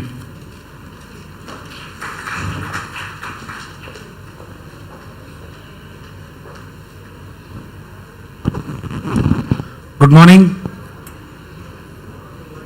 Are you all excited to learn about drones? Little bit more than the typical use cases of photography, defense, mining. Odisha is ahead in mining, so maybe that is a familiarity. Sir also mentioned about stringing of transmission lines via drones. I'll probably be able to cover a lot more applications beyond that. We have a short presentation, if that can come up on the screen, please. Okay, so my name is Smith Shah. I am the President at Drone Federation of India, and I am going to be taking a short session on drone, the regulations, various applications around it, not more than 10 minutes, and after that we'll move on to the panel discussion. We thought that while we want to speak about the skill development aspect on drones, it's also very important to set the foundation first on drones, its applications, and what are the regulations and certain changes that have happened recently. So we'll quickly look at that.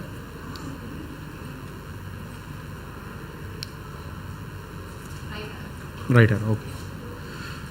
So we currently represent so many people in the country, about 2000 plus drone pilots, 120 service providers. These are people who use drones for various services, about 80 manufacturers, and more than 10 training schools. This is only the community that Drone Federation of India as an industry body represents. There are many more in the country. Some of you might be surprised that there are more than 200 startups in the country already working on drone related manufacturing or other applications. We work with all the national security, Ministry of Civil Aviation and other line ministries, many state governments as well as our international counterparts. There are many organizations like us who are in other parts of the world that is more to establish equivalence of technical standards and skill standards.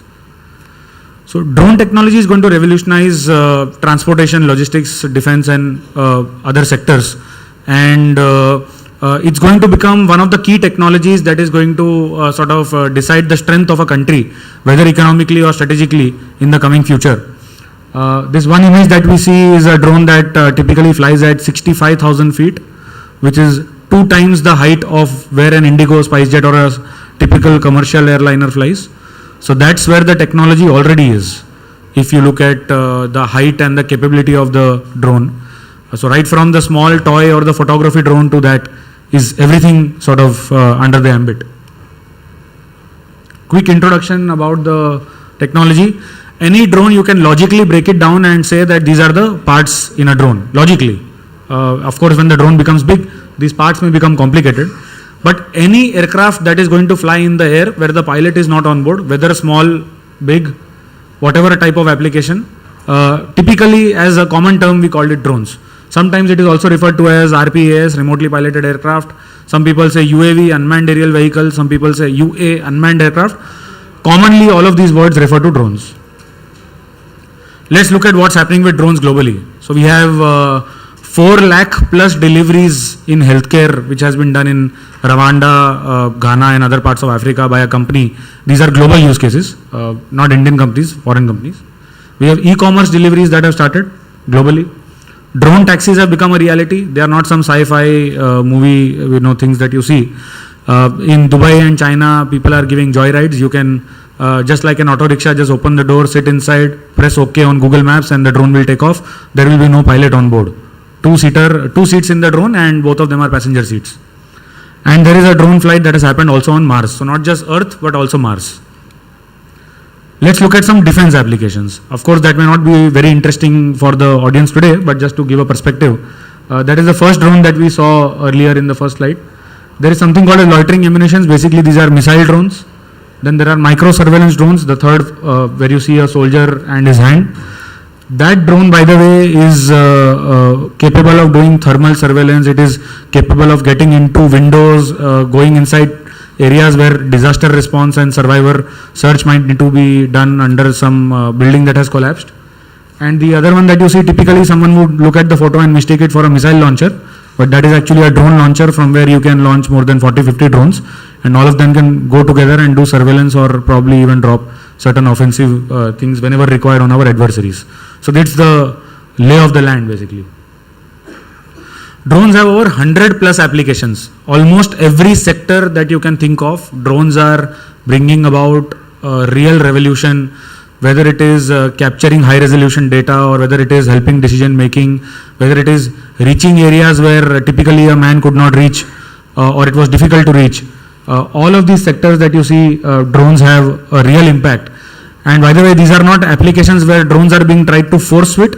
They are actually saving time, increasing efficiency, saving cost or increasing the accuracy of data where decisions are being made. Huge market potential, basically thousands of crores of business that can be done. So that's the point of the slide. 1 lakh jobs immediately as drone pilots and at least 10 times more jobs in the next 5 years as drone engineers and other various aspects of skill development that we are going to be talking about today. The drone industry is one of the industries where the lowest job, even an introductory person who's just going to do a 5-day course and become a drone pilot, has at least, at minimum in any region across the country, a 30,000 rupee per month salary. I mean, this is the bare minimum. Everything is beyond this. And by the way, for the 30,000 rupee job, you need to be a drone pilot. The training required is only 5 days. So you go to it can be priced as, it's a private training school. So you can open a training school, for example, with government approval, and you can price it as per your unit economics. Typically, the cost ranges between 30 to 50,000 rupees. A 5-day training school, training program, government approved but privately run, and the minimum salary that you can get in the market is at least 30,000 rupees. This is the introductory qualification in the drone ecosystem. Licensing? Sorry? Licensing. This is similar to the driving license that you get right now. Maybe a few details will emerge in the part of the discussion, and we can have a very detailed Q&A at the end. This session I will ensure that we have at least 20 minutes of Q&A minimum, so that many queries that people might have, we can solve them. So this is the drone industry in India. By the way, these numbers have also become outdated. The numbers have become at least 1.5 times now. Many manufacturers, many service providers, many training schools already. A lot of drone pilots that were doing aerial photography. So people who we see doing basic photography in wedding also basically require all this qualification as per government rules. And a lot of skilled professionals that are basically engineers or other support staff. Sorry? Yeah, we have a few people talking about that as well. So some history about drone regulations. Basically, we have gone from a thought of drones becoming a security nightmare to drones becoming a economic and strategic opportunity. So a lot of regulations have been flipped upside down, and a lot of regulatory reforms have happened, especially in August of 2021. Central government has come up with a very regulatory sort of reform, and all of the policies have been liberalized. Few examples of that I'll quickly show. So this is one slide on which you can basically explain the drone rules of the country. So it is now logically similar to automotive segment. So when you buy a new Maruti car, basically Maruti makes the new car and it has to get approved once. So that process is called type certification. Similarly, when you make a drone, you have to get it approved once, the drone model. After that, every time when Maruti sells a car, basically it has a registration plate, a license plate in front of the car. Similarly, every drone has to be registered, and after that you will get a registration number.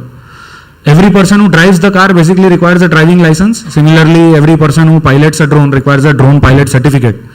And recently, driving rules have also changed. You need to go to a driving school, a government authorized driving school, to get the driving training.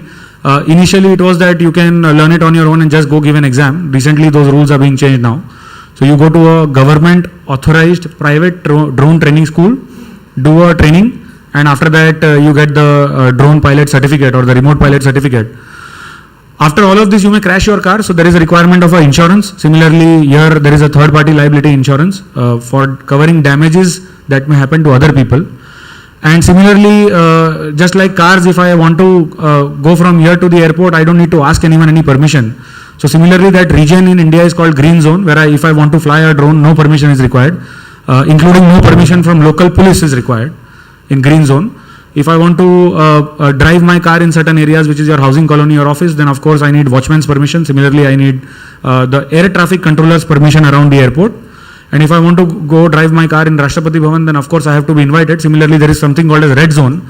And there, if you want to sort of fly the drone, then you need central government's permission. So that's the rules basically.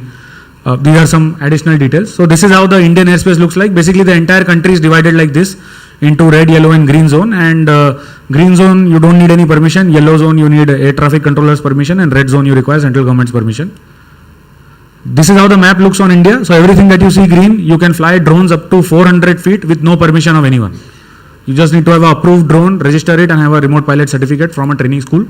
That's it. That's the regulatory reform that has happened. Many other unlimited number of initiatives being taken by central government, various state governments as well. I'll just highlight a few of them at the end of the slide. Many rules that have been reformed. So whether it is manufacturing, certification, training, lot of initiatives have been taken by the government. New GST codes have been defined to ensure that the business can be done seamlessly. These are the regulations for becoming a government authorized training school. I'll share all this information later on. These are the, this is my last slide, and these are the 4 key pillars on which basically the Indian drone ecosystem is revolving around. First is ease of doing business. Rules have been made so easy that it is unfortunate if someone is not wanting to comply. It's easy to comply. You just need an Aadhaar and passport, that's it. After that, you can become a part of the drone ecosystem. This passport requirement is basically to just ease away with the security clearance and all that. There is financial incentive if you are a drone company, if you make any sales, if you are a drone components company, if you make any sales above 50 lakhs, then you get the incentive. If you are a drone company, then the requirement is 2 crores. Anyone who's manufacturing drones, they can meet this criteria in less than 1 year's time.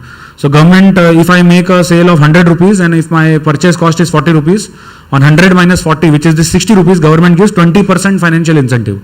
Central government scheme with 120 crores as of now. Third, we need to promote domestic industry. So we need easy business. We need to motivate our young people to pursue this industry and create different startups. But we also want to ensure that they get strategic advantage. So import of drones is banned. Drones coming from outside are banned, but import of drone parts is free. So you are not stopping any technology from coming in the country, but you are ensuring that finally the technology is assembled in the country. Our young minds actually know about the technology and they are able to enhance it further. And lastly, we have government as the market maker. So whether it's the central government or the state government, like Odisha state government, there are many initiatives where central government or state government or PSUs are adopting drones in a very large number. So we have Indian Army that is buying drones worth 2,000 crores from Indian startups only, not foreign companies. We have Odisha Mining Corporation and many other such institutions that are using drones as the primary tool for decision making. Initially what used to happen is you might see that people would use total station, which is that surveying equipment where you have a tripod and then there is a lens and then you look through the lens and measure distances. Highly inaccurate, takes a lot of time and would typically be very inaccurate, or the inaccuracy would be high. Typically if you wanted to do an audit of a mine, it would take about 3-4 days and the mining operations would need to be stopped. With drones it happens now in a lunch break. So no stopping of mining operations, no health hazard, and all of that is happening with high resolution data.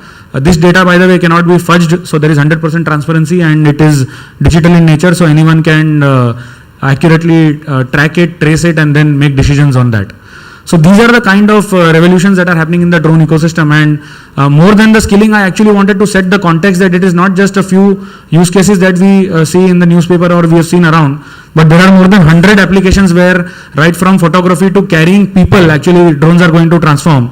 And whether it is the defense sector or the commercial sector, drones are the future, because future transportation is going to be unmanned, future wars are going to be unmanned, future agriculture is going to be unmanned.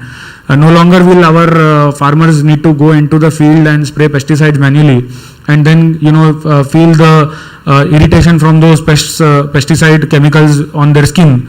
But it will all be mechanized, and this will be similar to how tractors actually created better jobs and better mechanization in the farm. Similarly, drones are going to save the life of our laborers and farmers who are actually doing manual spraying right now. So these are some of the examples. We would, ma'am, probably invite Honorable Minister to make few remarks and then continue the session if. Yes, he has come just to listen to us and will speak. We'll request him. Maybe, sure. Mr. Shah, you can also explain. Just because he is there and he, as a team leader, he will be guiding us. So, what are the opportunities in Odisha, and how the Drone Federation of India can help us? You can very briefly tell, then maybe you can request the Honorable Minister to say something. Thank you. I was just checking how much time sir has, so we'll just touch upon, if we can go back to the presentation. So I'll just come back to one slide and maybe that explains some things about the opportunity.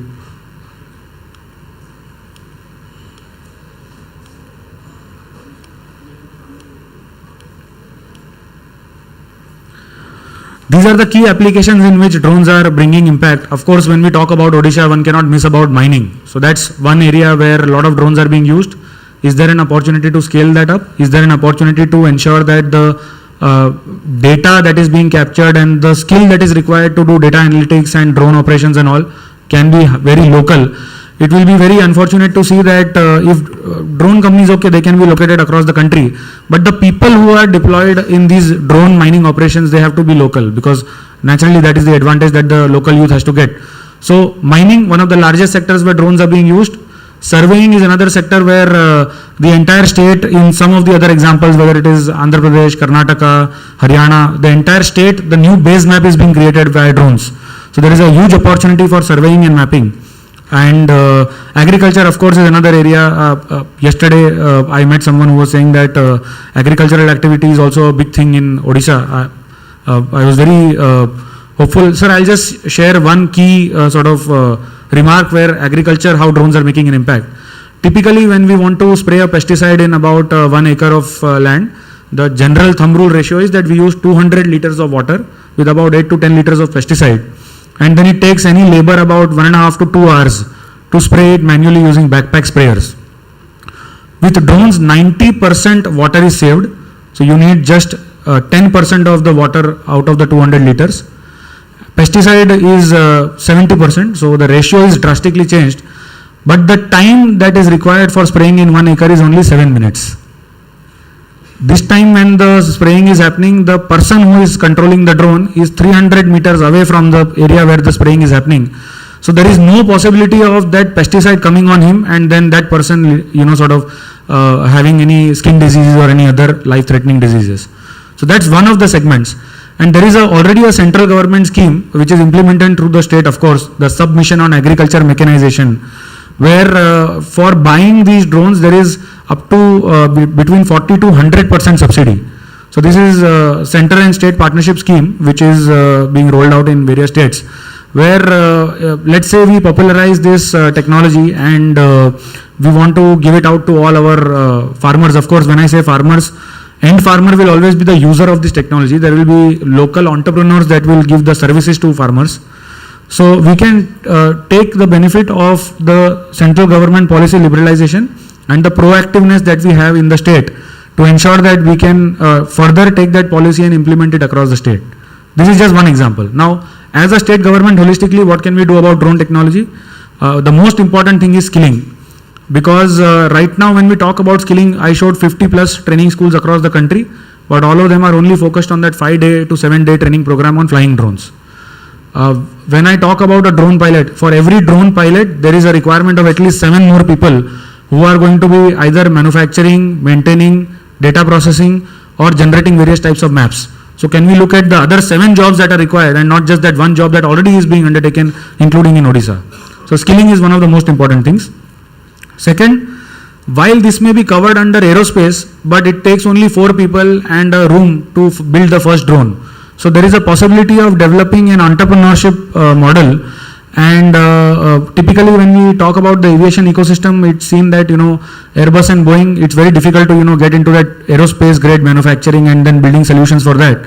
But drones, which again is a part of the aerospace ecosystem, only requires 4 people and 1 room. So can we have a dedicated startup program where we can recognize people who are into drone technology? We can motivate them, provide them with some resources, build some incubator and testing infrastructure, coupled with the skilling infrastructure, so that then local ecosystem can be created. We have policy reforms that have happened in the country.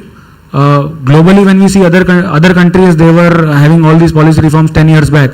But just in 1 year of our policy reform in India, a lot of other countries are now fearing whether India is going to surpass them, because what they could not do in 10 years, at least 50% of that we have already achieved in 1 year. So there is an immense potential of people. Of course, the youth here is very sincere, very hardworking.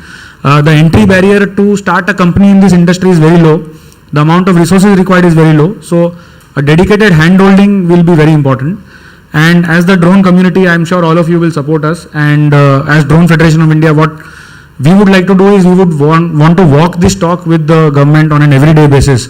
So whether it is encouraging people to develop this skilling curriculum with our partners here, or whether it is setting up mentorship programs for local entrepreneurs, or whether it is setting up a dedicated testing site for testing advanced category of drones. We saw one drone by one of our fellow entrepreneurs here, which was for heavy lift search and relief mechanism.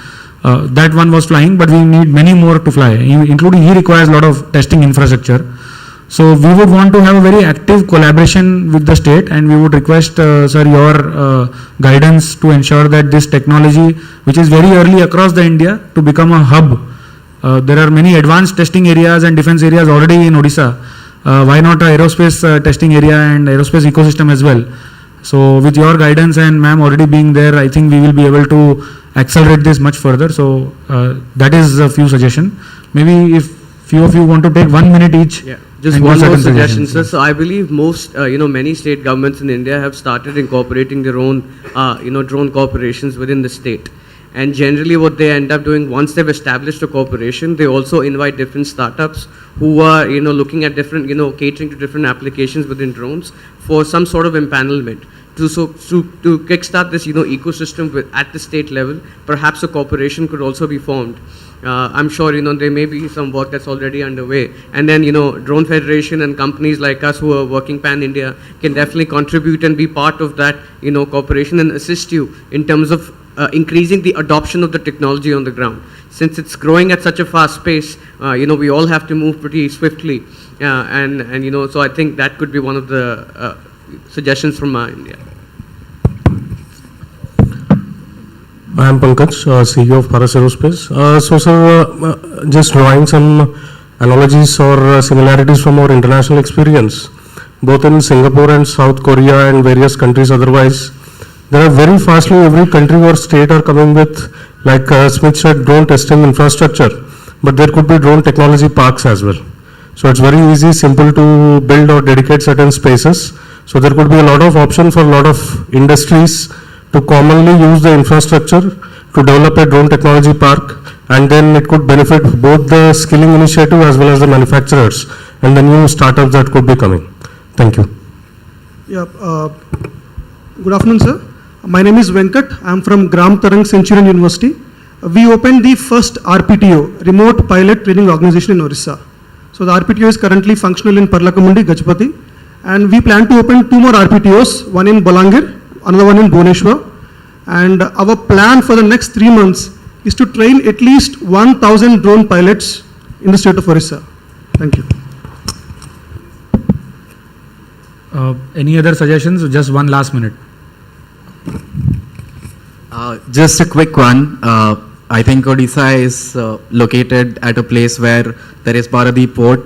There is opportunities where we can expand, go offshore as well.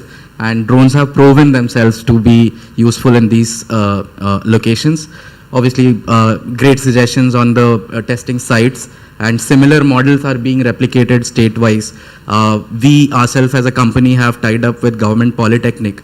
We are one of the companies who is doing this mapping work at scale, doing digitization work at scale, and you need massive amount of manpower in order to do that. So that's the submission. Thank you so much, everyone. I'll invite Regu ji from Odisha government to introduce sir, and then request sir to make few remarks. Thank you, Smith.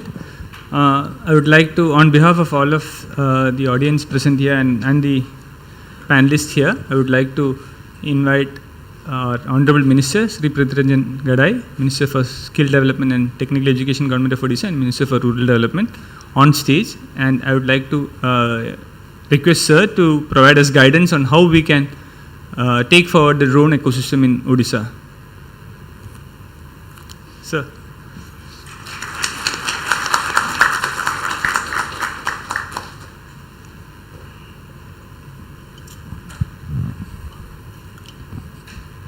जय जगन्नाथ समस्तों को नमस्कार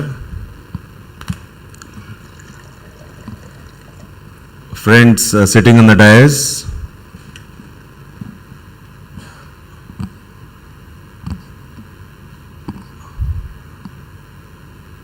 representatives from all institutions, polytechnics, ITIs,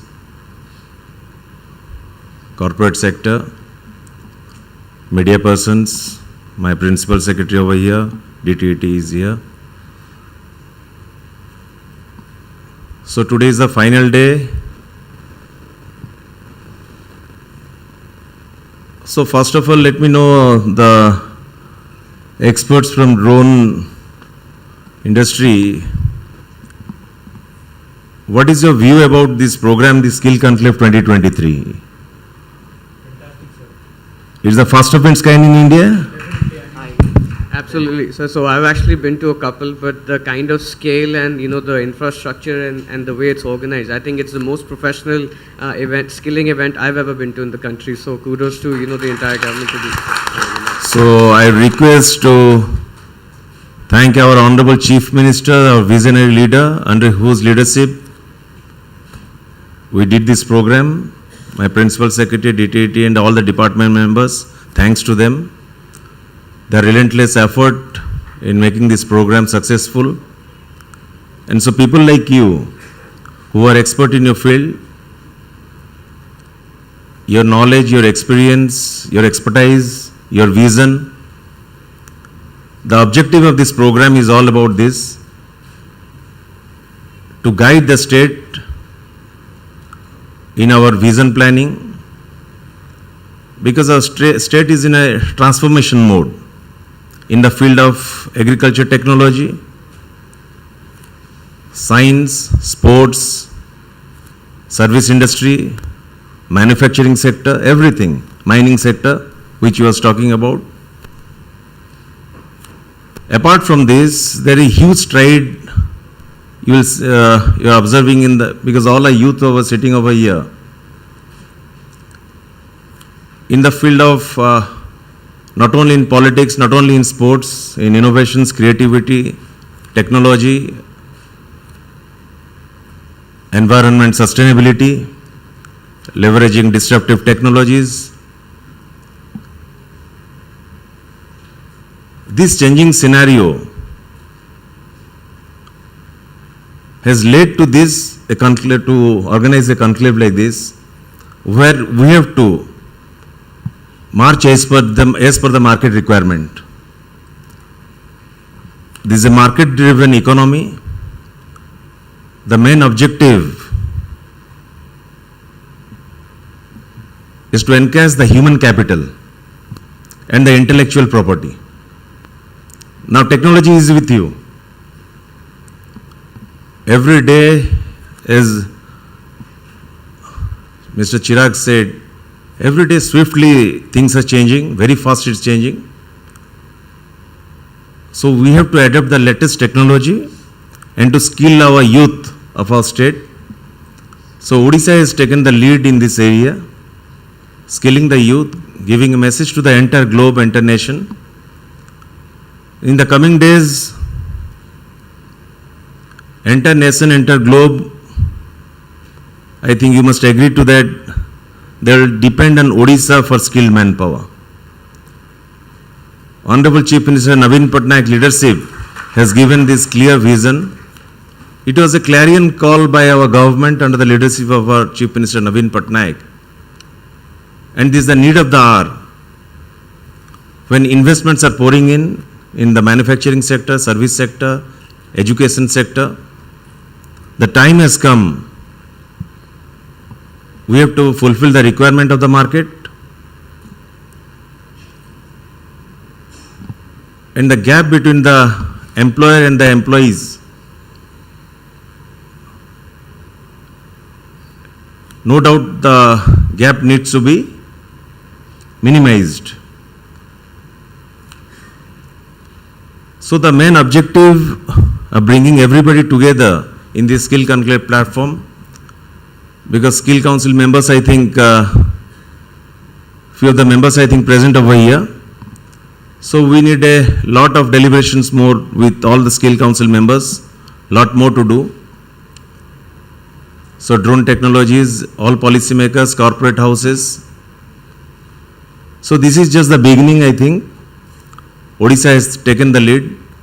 You will all witness that other states definitely will follow this type of skill conclave very soon, where people like you will be invited throughout the globe. So friends, definitely, again I request, I seek everybody's cooperation in this field, your guidance, your support, because our department, Skill Development and Technical Education, under the leadership of Honorable Chief Minister Naveen Patnaik,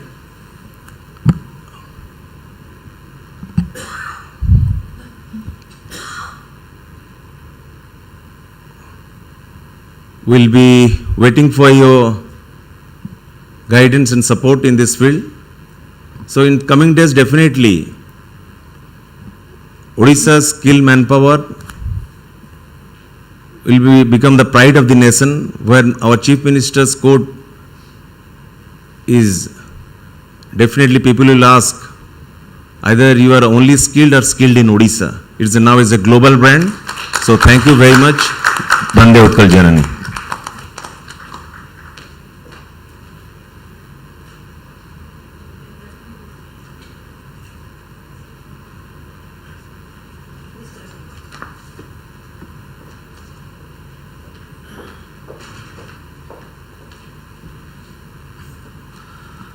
thank you so much, sir. I think the most important statement was, are you skilled or are you skilled in Odisha? I mean, that shows the confidence and the bold vision that the state has, especially on the skill development side. So just to come back on our thought process on the skill development side. So the drone ecosystem, as you see, has seen a lot of recent reforms. And after these reforms, we started thinking, okay, we have a lot of reforms. How do we go about skill development, and what is the plan, and what are the thought process, and where all skill development is required? So let's map the entire ecosystem of the drone product. So the journey is, first the drone has to be made, manufactured. So there are skill requirements in designing, where there is aerostructures, mechanical and other material related parts. Then you need to have embedded systems or electrical systems, so there is electronics involved. And then you need programming, so there is some computer science and IT related skills required. So first we are building the product, so these are the various facets required. Of course, I'll give my panelists the opportunity to highlight a little more on this as well. Then you have the product built. The purpose of the drone is to fly. For flying, basically you need to be trained, so there is a operations and flying training, that is the second aspect. Now the purpose of the drone is to fly, capture a lot of data, and then something has to be done on this data. So that is the third aspect, which is data processing, data analytics. So that's the third aspect of skilling. And then of course, sometimes these drones might break down, they may need maintenance, there is a repair requirement. So that takes care. And lastly, when you have so much data, you need to finally take decisions on that, so which is where the intersect between subject matter expertise. So there is a requirement of a mining expert who can also understand the drone data and then do various analytics on that. So there is assembly, design, assembly, manufacturing, one aspect, drone operations, second aspect, then the data capturing, data processing, third aspect, data analytics and insights in that, and maintenance, repair, and all of those these are the broad aspects. So I'll come back and give my fellow panelists an opportunity to highlight a little bit more on what they are doing and probably give a few insights to what the state can be doing. So just continuing from the seat there.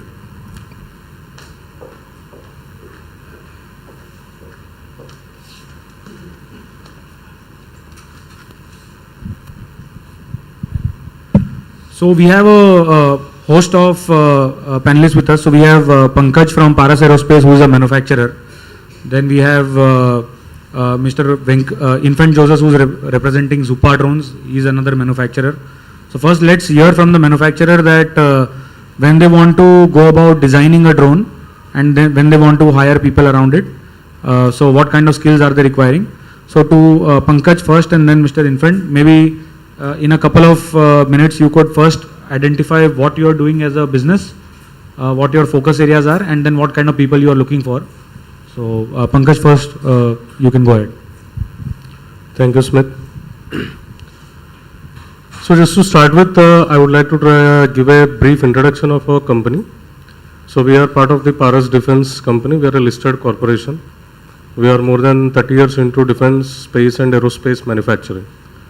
So the type of products that we manufacture we range all the way from Pinaka rocket systems.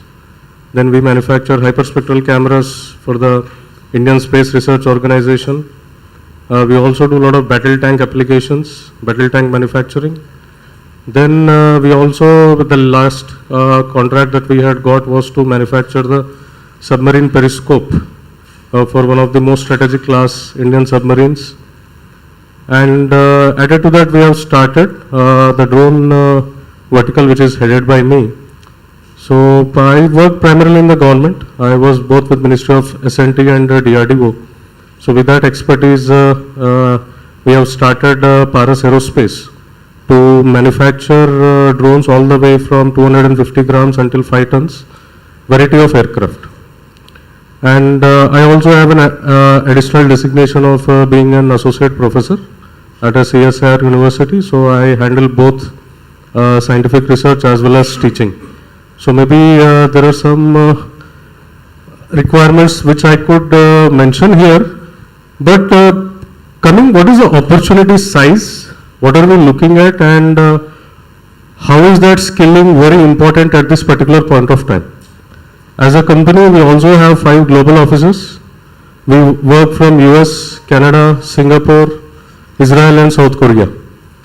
So what is the difference and what is the challenge when I'm operating out of my Singapore office and Tel Aviv office, where we get the projects? The biggest challenge the projects when we are executing there is the manpower. Israel, like a country, is a population of only 80 lakhs. It's like half of my, what you say, I stay in Navi Mumbai, like it's half of Navi Mumbai, the complete country. And anytime we get an R&D project, it is really hard to find manpower, really hard. And the ones who are left over there, they are going to charge us exorbitantly huge prices for the skill levels that we have in India are at par. We are nowhere inferior in any certain cases at the particular levels. It could be ITI, diploma, BTech, MTech or a PhD. Nowhere our skill levels are inferior. I come from IT Kanpur.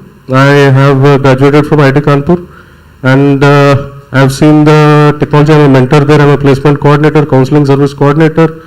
I do a lot of incubation mentorship over there. So I have seen through these cycles and working across 5 global offices, what we have realized, the big opportunity that India has today is our manpower.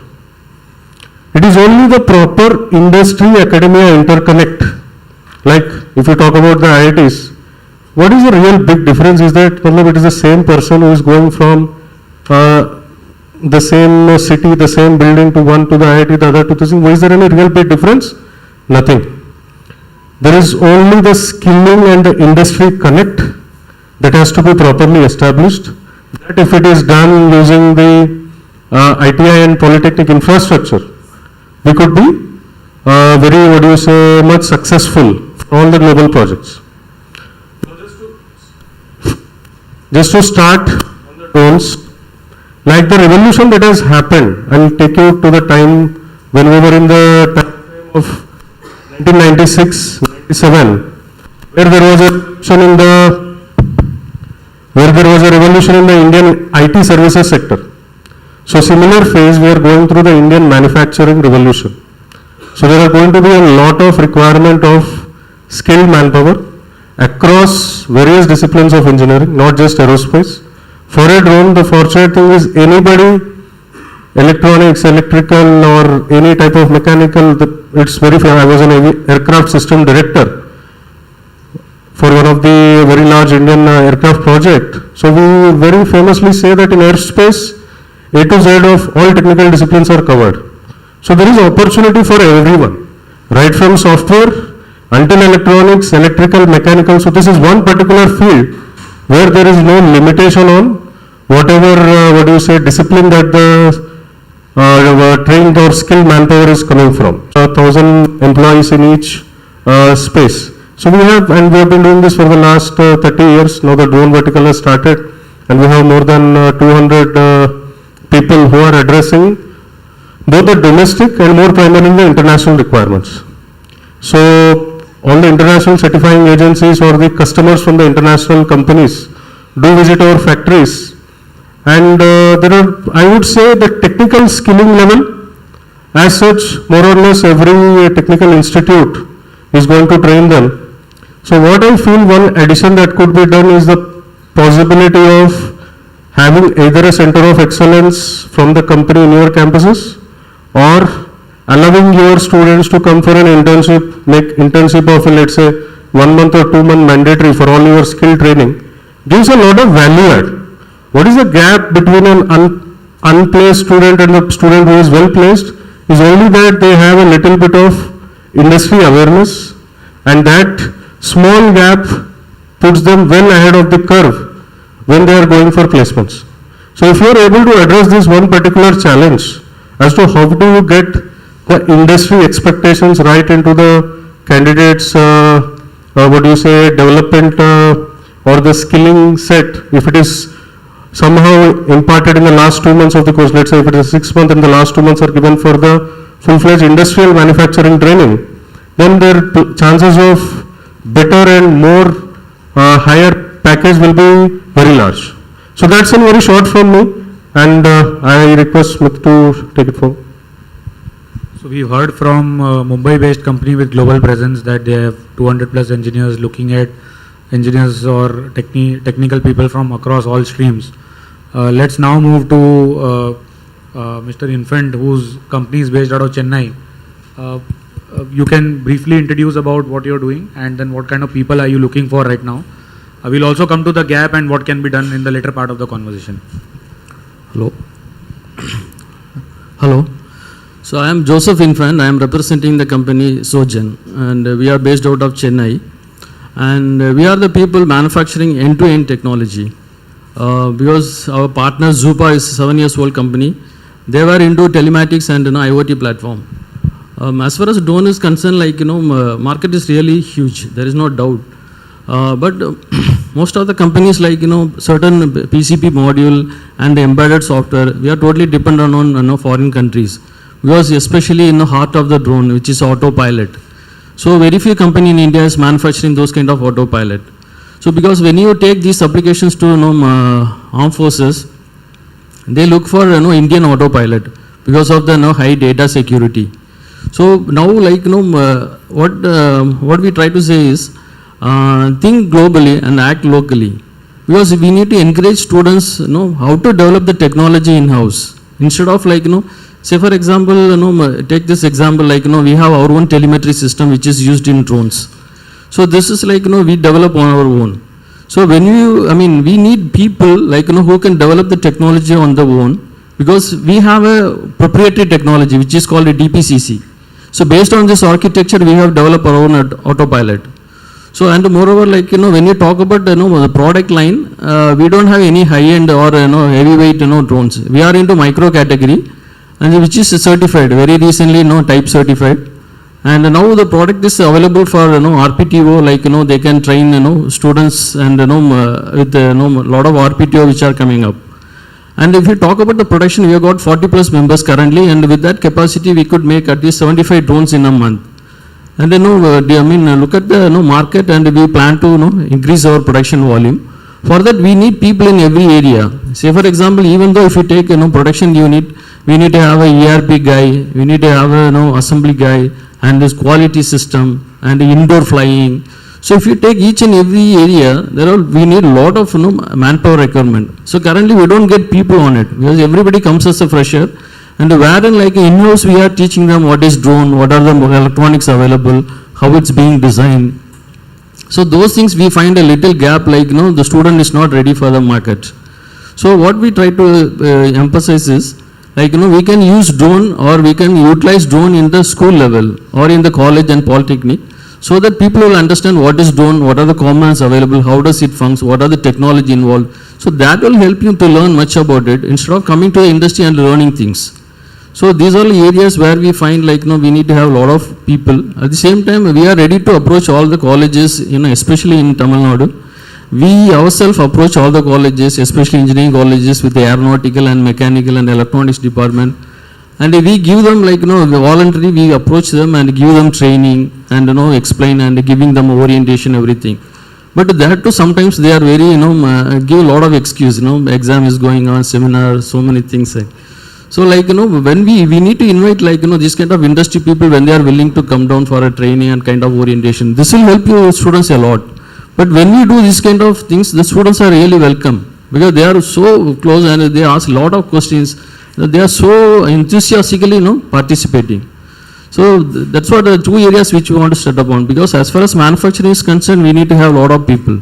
At the same time, we need to encourage people to develop the technology locally so that the employmentability will be within India instead of stressing on overseas country. The another thing, we try to put out the technology for students at the school and college levels, especially in ITI and polytechnic. So those the students will learn, and when they come to market with another 2 to 3 years, they'll be really good, what is to be done, what they want to achieve.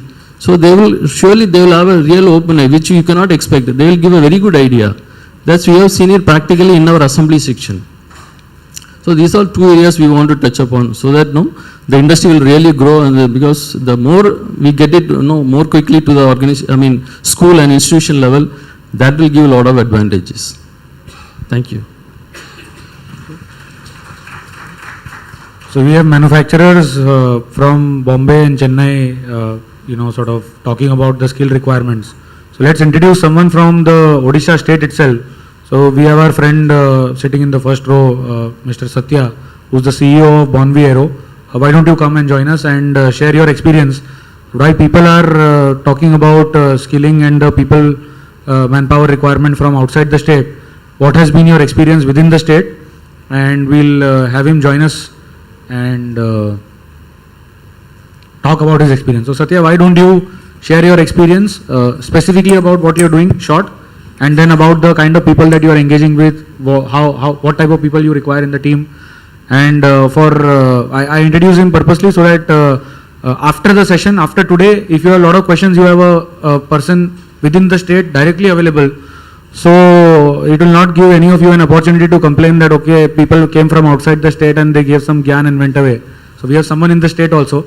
So he is your bakra, as we say. Thanks, Meet. Thanks for inviting me in the stage.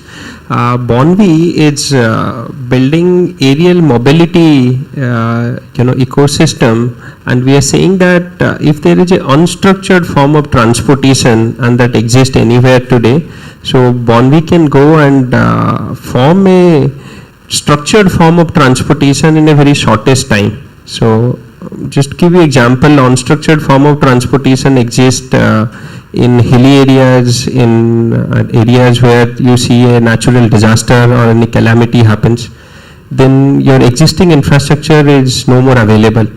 But then to convert that into a structured form of transportation, we see that this technology can be deployed at the shortest possible time. The time advantage that the drones do have. But at large also, Bonvi has, Bonvi is building Moonshot project, and it's aiming very high. It wants to get into people transportation, emergency evacuations, and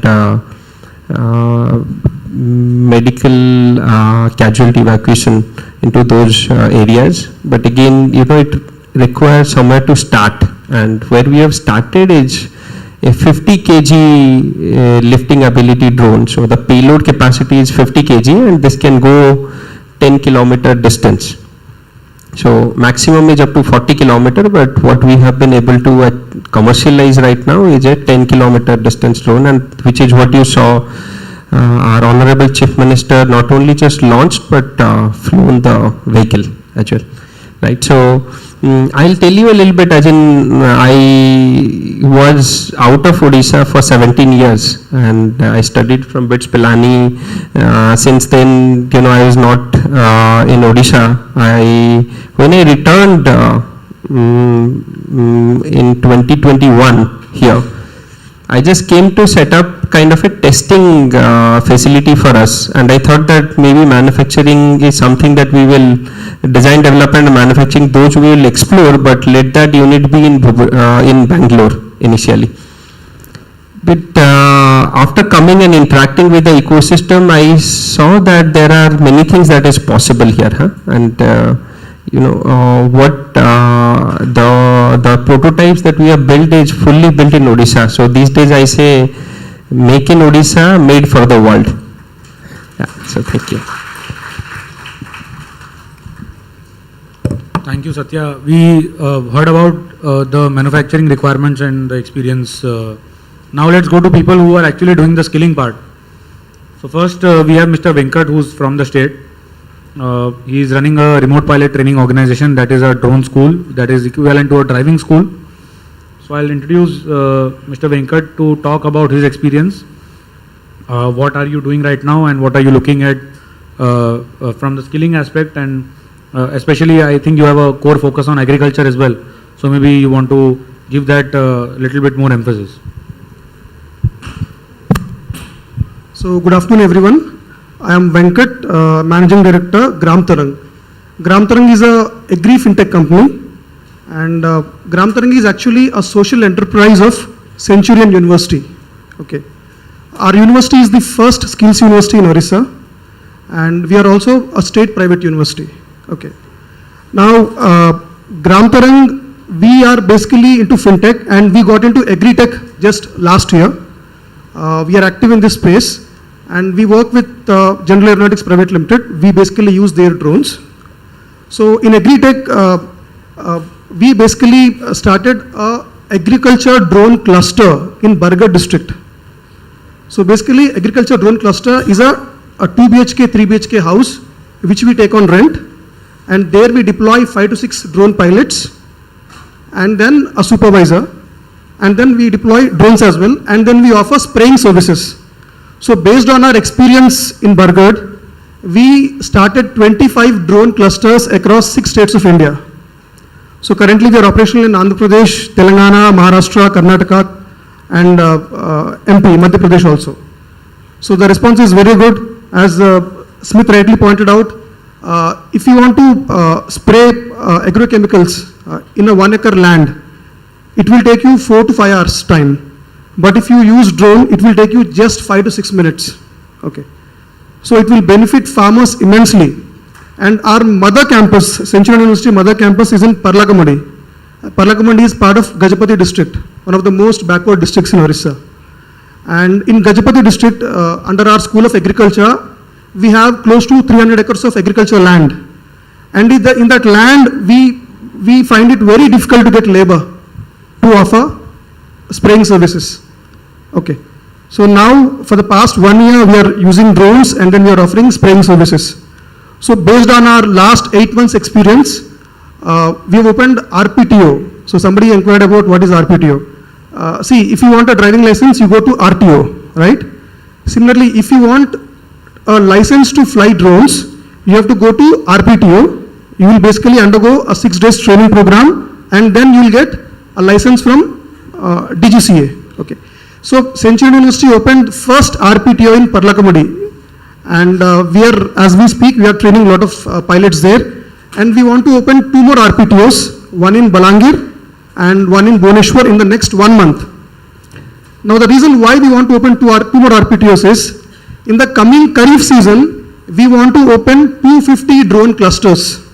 So we will be deploying around 1,000 drone pilots across 10 states of India. All these pilots, 1,000 drone pilots, they will be skilled in Orissa. They will come to Orissa, they will stay in our campuses, they will undergo training in Orissa, and then they will be deployed back to their respective clusters. Okay. And a madam is here. See, we are working very closely with Department of Agriculture, Government of Orissa. We have done drone demos across all districts of Orissa. We participated in all Krishi Melas, which were held by Government of Odisha. And most importantly, very important point, we have signed MOU with Odisha government, and probably from next month onwards, if you people want to purchase our drones, you will get it at subsidized rates. So under SMAM scheme, a farmer willing to purchase a drone can get up to 5 lakh subsidy. And similarly, an FPO or a PAX willing to purchase a drone can get up to 7.5 lakh subsidy. Okay. So we are the first organization to sign MOU with Odisha government. And one more thing, there are very few state governments which are willing to offer these subsidies. Very few, hardly 3 to 4. And Odisha government is one of those governments which is actually willing to provide subsidy for the purchase of drones. It's very commendable. And Smith mentioned about skilling. Now, currently we are around 100 drone pilots working with us across 25 clusters. And in the entire country, as on today, there are only 4,000 certified pilots, drone pilots. And there is a lot of coaching happening. Now to retain the pilots, okay, from our university, we are launching a learn and earn initiative, okay, to show career path to all the pilots. Okay, we are launching this initiative from coming June onwards. So a pilot who is ITI pass, okay, he can work with us.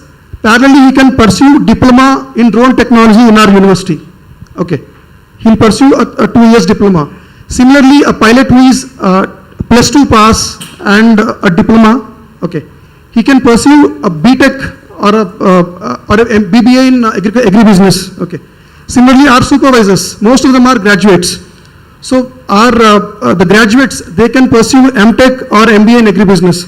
So this way, we want to retain them for a longer period, and we also want to provide them a degree at the end of the course.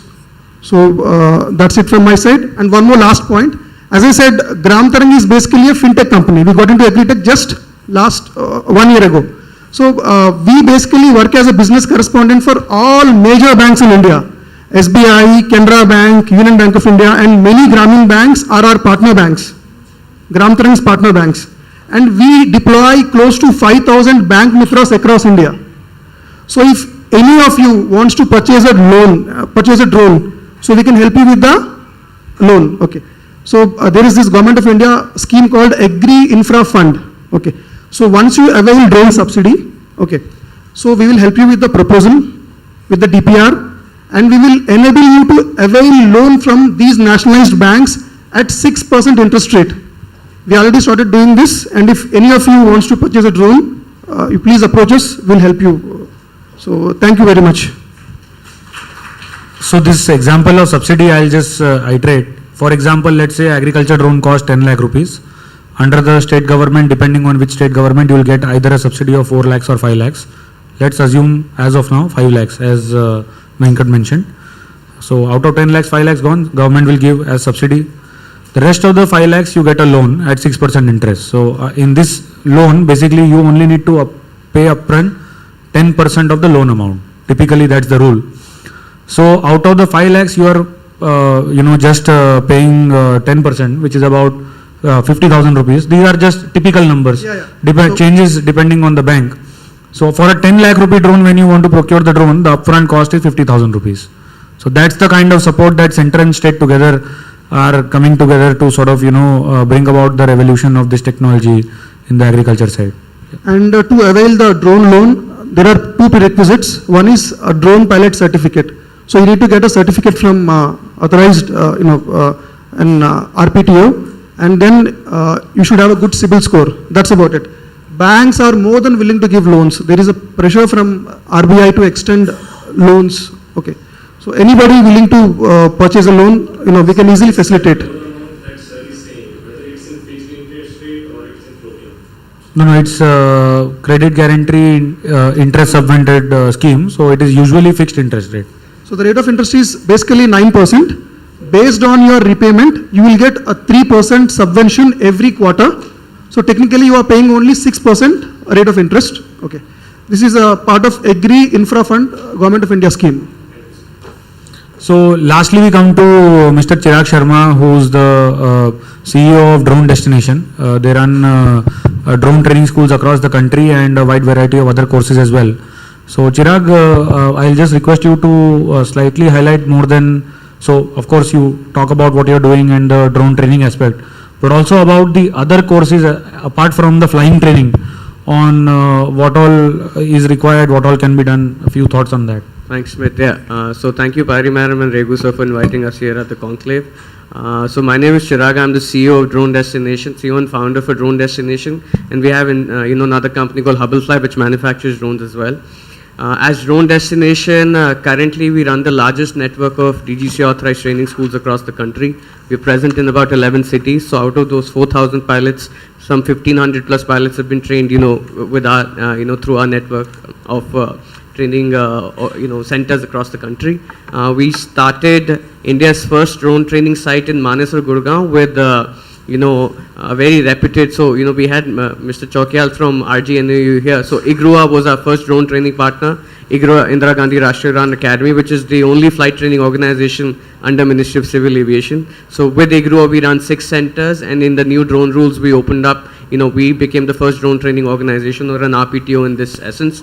We also conduct drone instructor courses in addition to drone pilot training. So in fact, Venkat Centurion just trained, I think, some 6 instructors with us at our Manesar site right now. So we run train the trainer programs as well. And in addition to, just focusing on the DGC authorized training, like Smith mentioned, we run a suite of service, application-based training modules as well. And that comes from the fact that apart from training, we're also into drone services. So we have about 50 plus teams of pilots and co-pilots currently doing survey mapping under the Swamitwa scheme. So, everything that we have gained from our on-ground experience in terms of be it mapping, and we're, soon starting our agricultural service as well. So we're picking up the right SOPs from the field and have created specialized curriculum, because honestly, we foresee that this certified license training is going to get commoditized in some time. It's going to be like just any other license. But the value add of that individual who's going to get deployed in the market will come from specialized programs. And that's what we run. So we've trained more than 200 plus people, in the last 2 months from various agri universities like ICR, KVKs, who came on board and did the agriculture spray training with us. We've trained officials from Survey of India, from National Institute of Defense State Management, and several other folks who are within the GIS space. So they're coming in doing the agriculture survey drone operator course with us.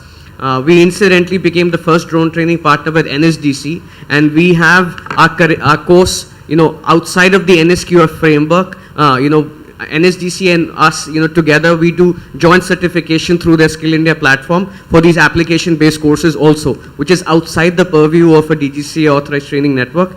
And yes, the need of the hour would be application-based courses, and for us, we're not someone who just builds something theoretically. So we picked on certain services which that we will focus as a company, and having gained on-ground experience from those services that we're executing. We're talking to our GIS team, we're talking to people who set up, DGPS, base stations. So like Smith mentioned, operating a drone or piloting a drone is only one aspect. There are many things that happen pre and post. So, making sure that the right person is there who's doing the quality check, or, at least doing a pre-flight check in terms of whether the drone is in a flying condition. Once the operation is done, apart from our pilots, we also have field technicians, who are capable of maintaining the drone. So, just to add, what Pankaj also mentioned, I think one of the another skill set that we would need apart from just a drone pilot would also be these technicians who would be available on the field, because a drone service operation is a very time sensitive job role. So in case a drone goes down, and if you have a manufacturer sitting in Bangalore or Gurgaon, and then you have a service that you have to execute within a 24-hour window. So imagine if the drone goes down and you've purchased it from somebody else, the time it takes to send the drone back, get it maintained and bring it back. So like he mentioned, there will be a need of the hour when we develop hubs. So we call them hubs. Currently we are in 11 hubs. We intend to get to about 150 such hubs, where drones of different applications based on the local requirement would be kept.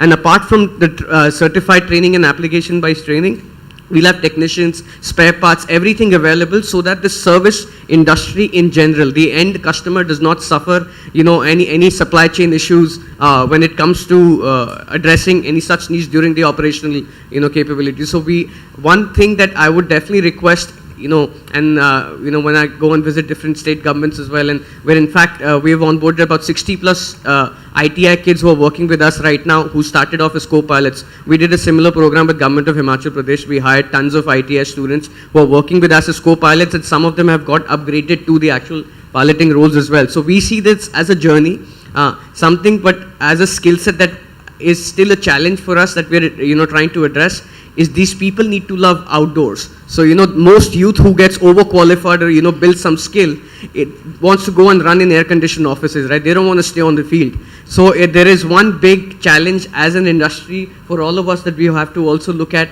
mitigating, is finding these people who love the outdoors, who can stay in the field, in the early morning, in the wee hours. We're looking at, the Agniveers maybe of the future, who do not find full-time placement, to maybe come on board and join the Indian drone force that we're all trying to make. So these are things that we're doing on our end in terms of skilling as well. And, as the session progresses, we'll answer more questions there. Thank you, Chirag. So we saw designing and manufacturing requires technical skills. Pankaj answered that, Joseph Infant answered that. We also saw operations where Chirag highlighted about various aspects on the pilot, co-pilot aspect. Also Mr. Venkat highlighted on the agri-business and the other aspects. So of course there is a multi-skilling requirement. Now the drone is made, it is being operated, there are services being provided, but it is also capturing a lot of data. So let's understand what happens on the data side. From Praveen, who runs a drone startup, he's also into a lot of drone data surveying services. So Praveen, why don't you highlight about, after the drone has captured a lot of images, especially in the surveying aspect, what happens with the data, what kind of skill sets are required, and what are your challenges that you see when you are looking at these people? Thank you, Smith.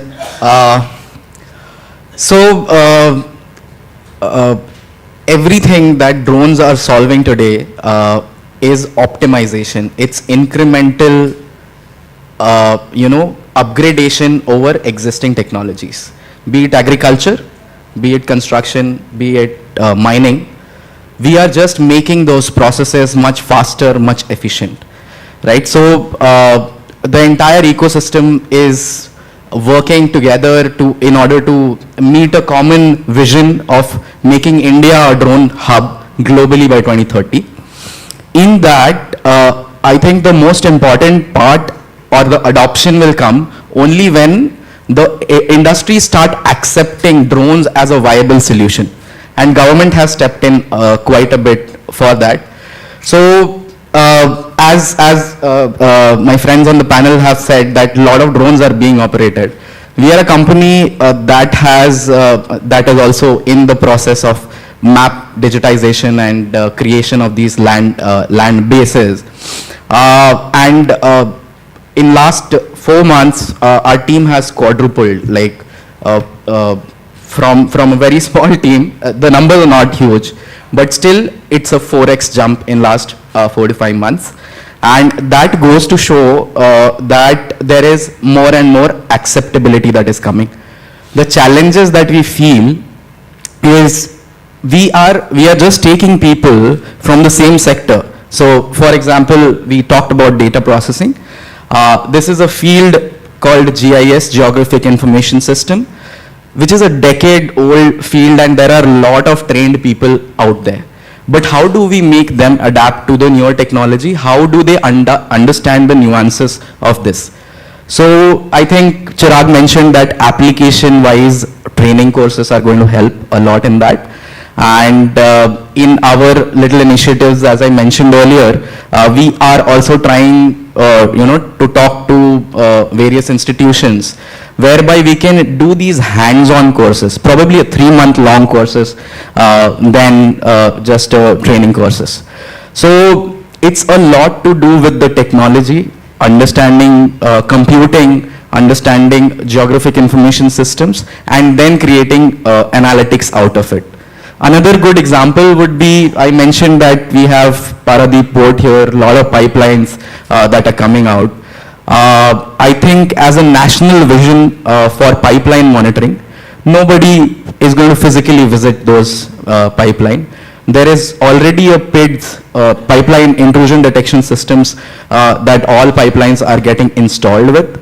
And drones with their high resolution data and onboard sensors will be able to add value to these PIDS systems. Right now, when an annunciation comes from those PIDs, somebody has to arrange a vehicle, arrange a person and drive down to that location to see, because losing as critical asset is going to be very difficult.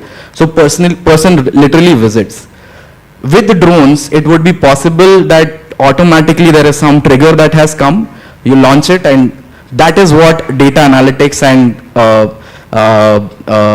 advance, and we are already in the AI age, we don't have to be much behind. So we are expecting that there is a convergence point here where drone technology, computing technology, as well as artificial intelligence, machine learning is coming together to solve a common industry problem that is going to make things faster, more efficient. Thank you. So we heard all perspectives. Now let's come back to business. We are all in Odisha. What can be done in Odisha, and how can we work with the state to ensure that drone technology is proliferated, people here are skilled, and then they can participate in this national and global sort of drone ecosystem. I'll summarize a few points and then I'll request all of my panelists to add to this on what can be done in Odisha. Are there any learnings from your experience, both domestically, internationally as well, on what more can be done specifically as an action item in the state, and then we open up to questions. So few suggestions from my side.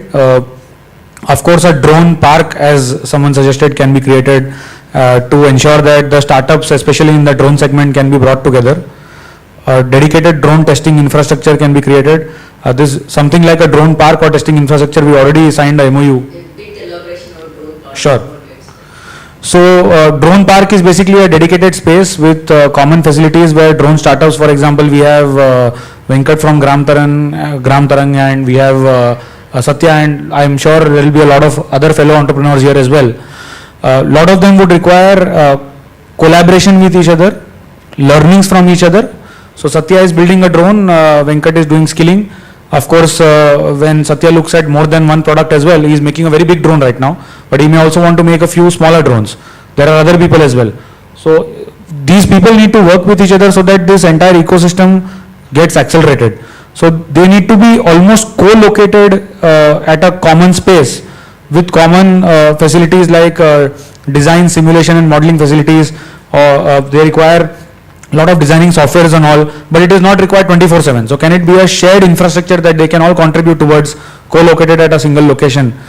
Can they have certain office spaces or certain incubation set up together so that they can collaborate very actively, and of course the intervention of the state with those startups will actually ensure that. Right now we all took an example of Odisha Mining Corporation using drones in a very large way. But is the full potential being explored? Are there other smaller setups where drones are not being used? Is there oil and gas and other sort of examples where drones need to be used?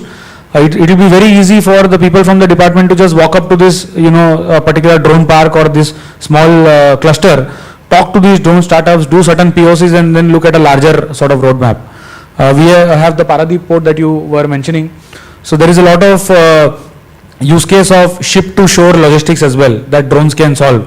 Right now a ship comes in, then a smaller boat has to go to the shore, and then that entire activity takes a lot of time, plus a lot of coordination is required. When you want to exchange certain small ration supplies and certain documents, you just send a drone. Why do you need to man a ship and then send 2-3 people in the ship and do that? A drone will do it in about 10 to 12 minutes of time. So these are use cases that will very well be explored, and people working together at a particular geography with certain common infrastructures will also be helping. So that's the drone park that we are mentioning. When we talk about the drone testing infrastructure, that's slightly more than that. Of course, the drone can be designed in an office space and can use facilities in a lab, but it has to fly, and it has to fly across various airspaces. So there is a requirement of an open area with maybe a small ground or a helipad like a sort of road. So can the drone park and the testing infrastructure be co-located so that they can make the drone, do prototyping, but then also take off and fly for a particular area? So there may be certain areas, maybe half an hour, 1 hour or 1.5 hours away from Bhubaneswar, maybe, just an example, where population slightly is low, the infrastructure is not, so it requires an open area basically. So some forest area, we talked about one district, Dhenkanal, which is I think 1.5 hours away from here, could be one of the examples. So that's the drone park and the drone testing infrastructure. Then I think two things that need to be done very actively, and that is going to bust all myths. Drone sensitization presentations by the industry to all departments. It is not going to be very harmful for the various departments and the various engineering and technical institutes to know what all are the possibilities in drones. Whether the department chooses to pursue it or not is okay, but all the possibilities can be sort of taken forward. So we have just seen some examples, but can we have these workshops where the startups can present it to the department? Drone assembly workshops. I think every technical institute, polytechnic should stop discouraging people from just assembling a drone. I think everyone should just do a workshop and then just discourage. Assembling a drone is basics. Moment people start talking about making a drone, assembling a drone, everyone should have a workshop and then motivate students to think beyond that. I think assembling a drone has become so basic that it should no longer be considered as a good to have. It should just be a basic. So we invite a lot of institutes to participate in such a network of workshops. Maybe a lot of you can take drone kits, go sensitize all the students, and then that opens up the entire horizon. Students start thinking beyond making a simple drone and start thinking about detailed technical aspects of the drone.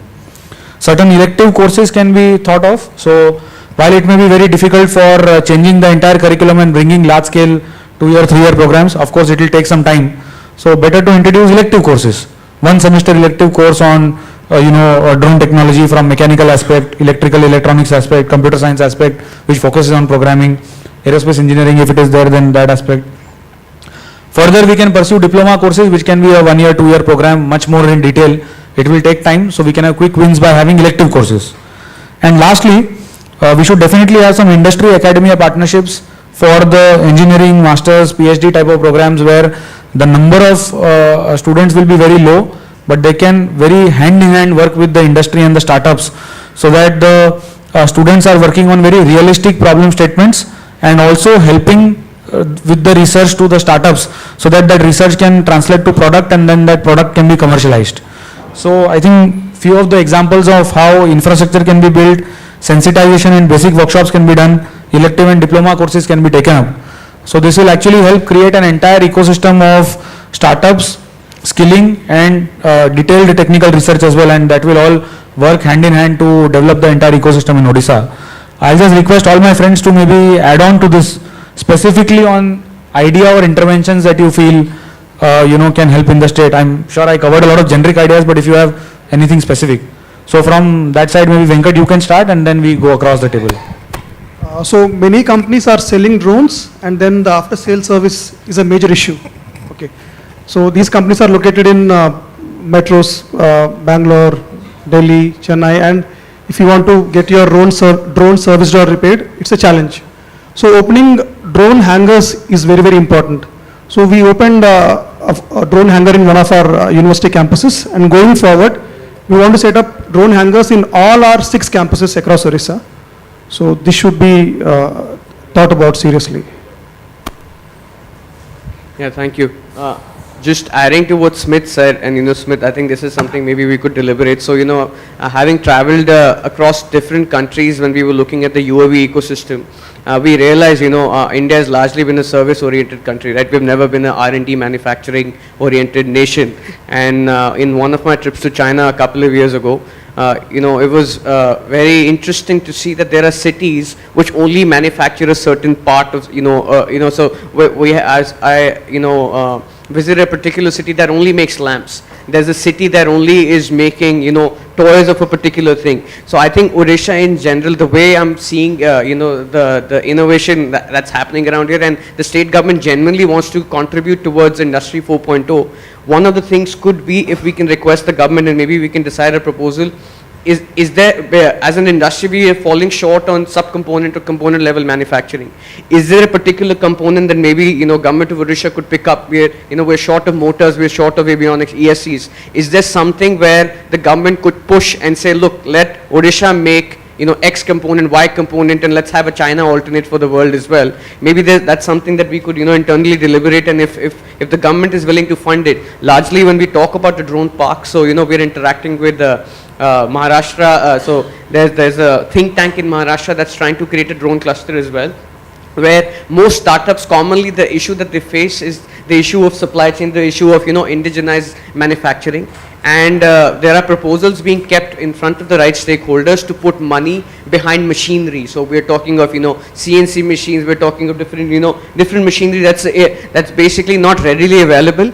We're talking of raw material production and other things. But so maybe, like I said, if we pick up a particular component, don't get ourselves distracted too much, and perhaps start manufacturing that for the country and for the rest of the world. I think that's going to be a great shift, or probably a request that I have as well. Yeah. So with regard to the skilling and our international observations or our learnings what we have, one simple thing that could be done for the graduates or the students to be globally employable is that if these ITIs and polytechnics were doing so much, if you could get an accreditation from an international skilling institute, they immediately get employable in across the Asia Pacific, Australia. You get you have this accredited degree with a 2 year of experience. You are going to get your lifestyle, I'll give an example from the state of Kerala. You go to Dubai, you go to US, you go to Canada. The state had taken the skilling of paramedics and nurses very effectively. Okay, across the globe, you will be finding this skilled manpower. The same way, if you are taking this complete across all your disciplines, Just with this just one gap, what is the thing, and that accreditation does not take you much of a time or anything. We have everything. We are all government sponsored. It only is like a very few set of what you say clearly laid out policies and a framework that you need to get set everything in order, and they accredit you with the global standards, with the global vocational records, and the candidates can be globally employable. Added to that, just one point on the drone park. So the drone park initiative, ma'am, just to add to what is required in a drone park from a manufacturing or a company point of view is, you can take the example, there are few other states who have started such drone parks, like I could take, it is exactly not a drone park but a common infrastructure for manufacturing, like the T-Works in Telangana, where in one particular building, you have got all the machines end to end which can manufacture the components of a drone. See, for a new startup, if you have to go through a CNC, if you have to go through a laser cut, if you have to go to this thing, each of these machines costs you a few crores of rupees, and sometimes even more than 10 crores. Really the talent is there with us. What is not there in the private industries, I come from the Ministry of Defense, I worked in DRDO, we have thousands of crores of infrastructure, but there is a very restricted access to this technology. But if you want to grow the industry, if these facilities can be made common, you can be creating many more companies. And last but not the least, a very small example of how this upskilling or a very recent, very unique experience what we had. We were developing for one of the geometric, it is a very advanced flight control system for one of our international project what we have received. Then through a particular reference, we got that, okay, there is a particular scientist sitting who has graduated from Georgia Tech, and we will be, and the consultancy charged us some money to get there. And we went to that project. When we sat for the meeting and we had the first call, we just realized that he was from Bangalore. He was sitting in Bangalore, and the company charged us for the consultancy, which was supposed to be a US-based company. So already this, what is the life cycle of skilling, and already we are there in places. It's only the small gaps that if we are able to fill it up in the proper time, we can make really huge leaps. So that's all from my side. Thank you. To Praveen and others, I will request you to keep your suggestion short so that we can have time for questions.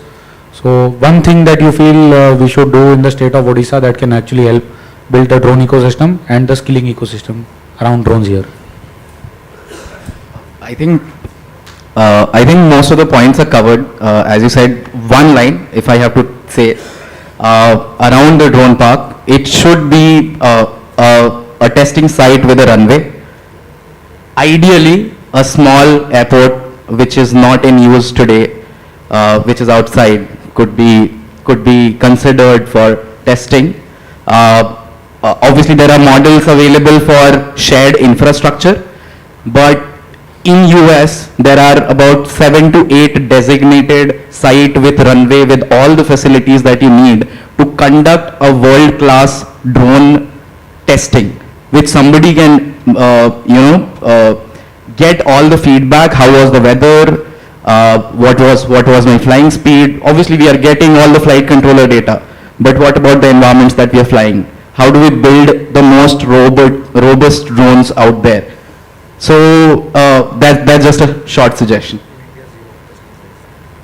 Yes, in India, zero. I mean, it's just our jugards that are working.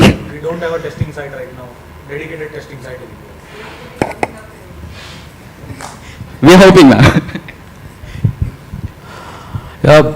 One suggestion from our end is like, being an IDDM, most of our components are locally made. That is 60 to 70% of the drone components. What we use in our drone is locally made. Thing is like the canopy and the telemetry system. So this all design is ours because it's getting done either in Chennai or in Bangalore. So what we can do is like similarly there are a lot of manufacturers who got expertise on the same area in Odisha also. So we can make a NDA and they can start developing the product so that the competition will be more, so the price will come down, so that the opportunity will also grow. So this is the one point I could suggest. Thank you. Satya, you have the last word. So your suggestions will have to be very detailed and unique. Just give me, but allow me some time because I have some practical experiences with the state, and I really want to make those points out. All my I'll also summarize this a bit. I'll tell you this experience is coming from 2015 to 18 is what I was continuously traveling to China, Shenzhen, and understanding their ecosystem. My practical understanding is it's not great, as in people are just doing what we call in India a jugaad, and most of their thing is, most of the equipment to the company is given by the government and the company is running, and there is a test center immediately next to their office. But what I had seen in Dubai in the DTech center was something that I have I've really liked, and particularly their drone testing corridors and drone testing centers that they have built, and along with that the kind of park which we are talking about. We are talking about drone park, right? So drone park in my sense should have actually a component manufacturing, as in electrical, mechanical and software in 3 areas that can have dedicated some machines which is people can use and do prototype. Okay, so certain machines which are not affordable by individual startups, but people can come and do use that drone park for that. And we can talk about drone testing corridors. Drone testing corridors are specifically designed corridors for trials, and these are real trials that you do. It is not just test that you do, but you do, if you are doing a medicine delivery, the corridor is actually enabled with a medicine delivery. If you are doing survey, it is recreated, you have recreated that. And I see a great opportunity that exists in Odisha in coastal trials. As in, I personally experienced with other drone manufacturers, say Neil from Asteria or Samir from New Space, companies who have been manufacturing hundreds of drones, right? They are keen to come to Odisha, and if there is a such corridor for coastal corridor, they really want to come and set up some kind of those. So we need to be very attractive to larger drone industries also who are driving the ecosystem. Now, just want to say just last one thing that about component which we talked about. One component I feel, as in from my practical experience with this ecosystem, is IIT Bhubaneswar is doing good work in propellers. And propeller is like savings blade for drones. Every drone manufacturer would need a huge number of propellers. IIT Bhubaneswar is doing some research in that area.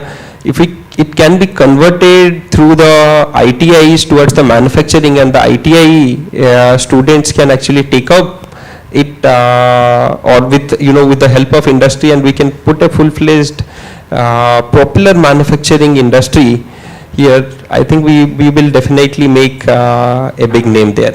Thank you. In terms of company. Thank you so much, fellow panelists, for sharing your insight and also trying to give inputs on what can be done in the state of Odisha. Now we have about 10 to 15 minutes of questions. So one by one, if we can have a show of hands for questions from the audience side. And if you want anyone specific to answer the question, then do mention that. Otherwise, I'll take the liberty to choose who can give the answer. Sir, please.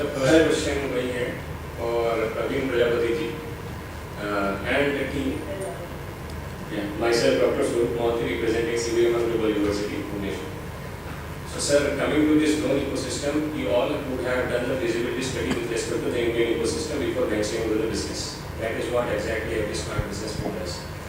Now, coming to this, when you have already realized there is no infrastructure for testing the drone industry or the drones altogether here, whether it's quadcopter or the micro drones which is required for agriculture purposes. So you would have thought something on the back of the screen that what should be the solution for this when I am exactly coming to the market with a new product. So when you are bringing in a new product, then probably you are already into the business and you understand the business very well. So I just want to have the entire panel to at least give us some sight so that government can really think of that is 5 years or 10 years down the line. The market is there. The way we are looking at the EV system, electronic vehicle system, the government understands yes, the market is there, then coming up with a fuel station or probably a recharging point where this can be taken up, so that they are planning for that. Now coming for this drone industry, the government needs points where exactly they can plan for. Thank you. I'll then you take. So just giving that EV analogy, when people started making the early EV cars, they didn't require a dedicated testing site or dedicated test facility. They just used the existing campuses and existing roads to test out early prototypes, and when the numbers started increasing, there was a need for having an institutional mechanism. If you remember some slides that I was showing, there was an India map where 90% of India was green. So as of now, as per rule, it is green zone where testing can happen, flight testing can happen across the entire country. It's just that because the drones are getting complex, they need to fly higher and longer with more sensors and more data. There is a requirement of institutionalizing this and having a dedicated infrastructure. So when our friends make smaller drones, they don't need a runway or they don't need a dedicated helipad type of environment. They can just go back in the parking lot or go to an open area and take off. But when the drones start becoming larger, they need a dedicated area to take off. When they want to fly higher and longer, they need to map the area so that in case of failure, which is a basic necessity, experiments are done so that they have to fail to ensure that drones crash during experiments and not during operations. You need a spot out area where you already know that, okay, this is the population density, this is where population is very low, it is, coastal area or maybe a barren land. So that is the thought process now when drones are flying higher and at longer distances, where we need to institutionalize equipment as well as flight testing infrastructure so that the speed of this development can increase, and not everyone has to set up this infrastructure, it can be a common infrastructure. So that's the thought process. I think the question is about business viability, right? I started my career in drones in 2013.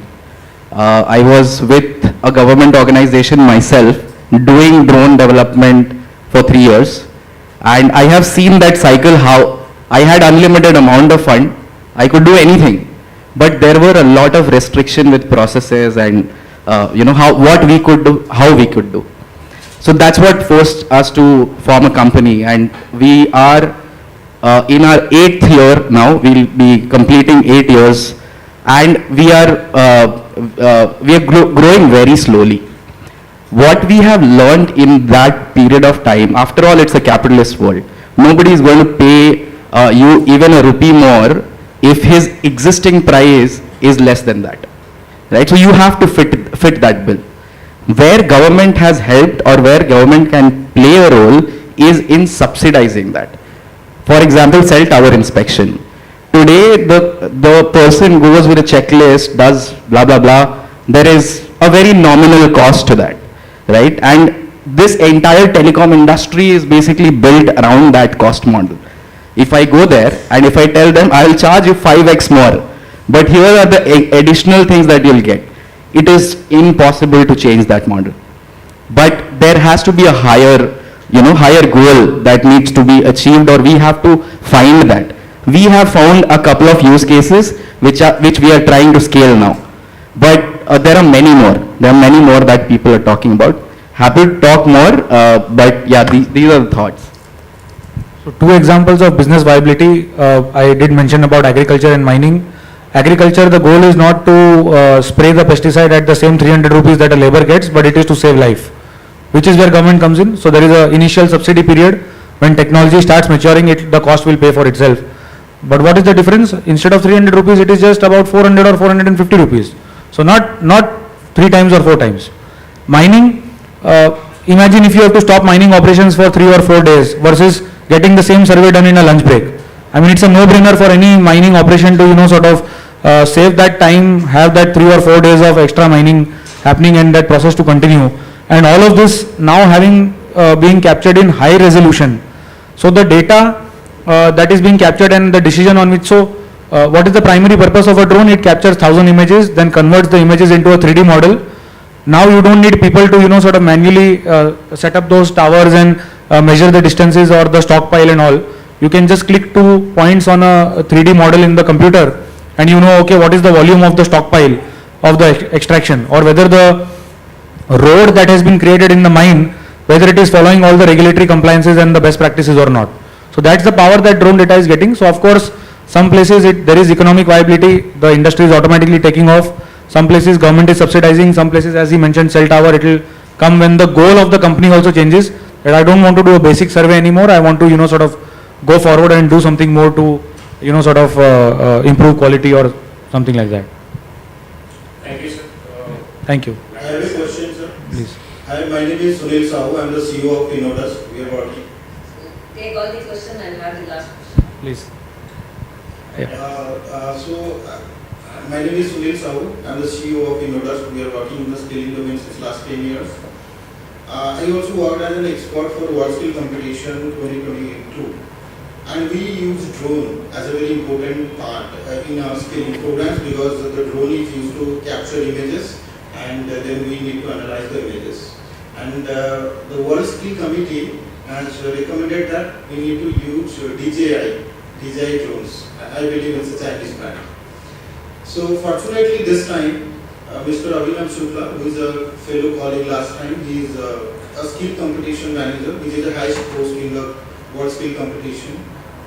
So my question is, can we present a case to him that our brand, our drone brand can also be utilized in the skilling competition in the global arena so that we can take our Indian brand into the global part.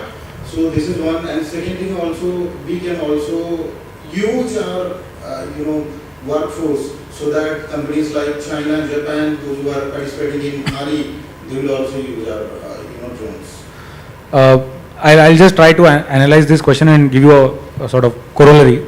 So it is a question like saying people are recommending Apple, can we use Samsung or OnePlus? All of these people are already making Samsung or OnePlus, may not be Apple. So of course all of us, it is our collective responsibility to make that case. We will help you, manufacturers will help you by giving a very detailed technical, non-emotional sort of conversation on how our drones are meeting the basic technical criteria that is required for the skilling competitions and how we can substitute Indian products that will be cheaper. I mean, that's it. I mean, this has to be done. There is good that you have brought up. We can discuss in detail and sort of build a proposal to whoever is required to change this recommendation. This is the non-emotional answer, taking the China angle out. We will compete technically. That's a very good question actually. You have to understand what is the purpose of that skill. I got an opportunity to represent India in one of the BRICS. I think World Skill had taken us there. And the problem statement there was building everything from scratch, right? And that was a different problem statement. This could be a different problem statement. The reason why they might have chosen DJI is obviously the largest drone manufacturer in the world, and they have opened up a lot of APIs that users like you and me with software and engineering experience can build applications for, which are actually going to be used in the industry practically. So that could be the reason, but yes, a suggestion can be made that this is a particular brand and there is a lot of open source projects that are going on which will do similar sort of activities. So maybe Smith can take that up later. Thank you. Thank you. Any other questions? Can you raise your hand? Yeah, please. Sir, I'll come to you next. So, sir, we have got mining branch, diploma in mining engineering actually. So how to skill the mining students regarding particularly the application, because diploma students will not be interested for manufacturing actually. So, and that should have an industry linkage also. They should get job. How to do actually that? Sir, as is required in drone technology, and simultaneously that should be industry linkage, so that they will be interested to skill there in drone technology for application for in the mine survey, particularly mine survey.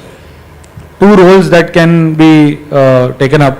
Either the target should be that that person will join a drone company, because drone companies are giving services of surveying, mapping mines, or that person will join a mining company to supervise the drone company, because the drone company also needs to know what the mining company also needs to know about the data and the technology that the drone company is going to give them as services. So there can be a course that can be designed. Definitely, there is a specific course that can be defined, and based on that, Chirag, you are doing something on that. So, a very valid question. In fact, this, I'll give an overarching response. When we talk about drone data, we can capture data for mines, ports, we can capture, 2D data, we can, create 3D data. So eventually what you're going to do with that drone data, because, the drone is just a vehicle, right, with different sensors. It's almost like we see it as eyes in the sky, which are now at 400 feet. And they have different capabilities. So every day you'll wake up and there'll be a new use case, a new data set that will be given to you. But unless we do something about the data, you don't actually meet the end goal. You don't get actionable insight. So to answer that question, and I think that's another recommendation we could have to the state as well, and this is something that state of Telangana has done pretty well, is create post-processing, GIS labs, which offer these courses. So, like Praveen mentioned, GIS otherwise is a very, old school industry, but the way we are seeing different softwares that are coming in to process different types of data. There's RGB, there is multispectral, there is LiDAR. You're going to soon hear a buzzword called LiDAR, which is also going to play a big role in mining sector as well. So, there's going to be tons of different surveys which are going to give you different types of data sets. So, a skilling program around these softwares and how these students can eventually learn to process data can definitely be implemented, and we can definitely assist, on that aspect as well of developing a curriculum. And of course, if we get the infrastructure support from the government to support these, labs, because these softwares aren't cheap. I mean, each software is, it can go in a couple of lakhs of rupees, but and there are, programs and there are student education versions available of these softwares, and we can run the show and implement, the training across the ecosystem for processing different types of drone data sets. Yeah. Finally, industrial linkage, can they also require? Of course, in Odisha you have all the mining corporations who are actively using drones, but no one is dedicatedly trained on these technologies, so there is the exact relevance in the state and of course across the entire country as well. So the course would be something like compliance and mine management using drone data, something like this. Sir first and then Deepthi you. Principal goes better. We have a few questions. Rightly you have pointed out, we should include drone education in our curriculum in Polytechnic. I want to know that there is a series of design, manufacturing, assembling, testing and post-processing of data. So, which person you want to suggest in the Polytechnic curriculum? Because in ITI we have drone flying process and drone technician. But in Polytechnic, you just suggest us which one we should include in our curriculum as an elective subject.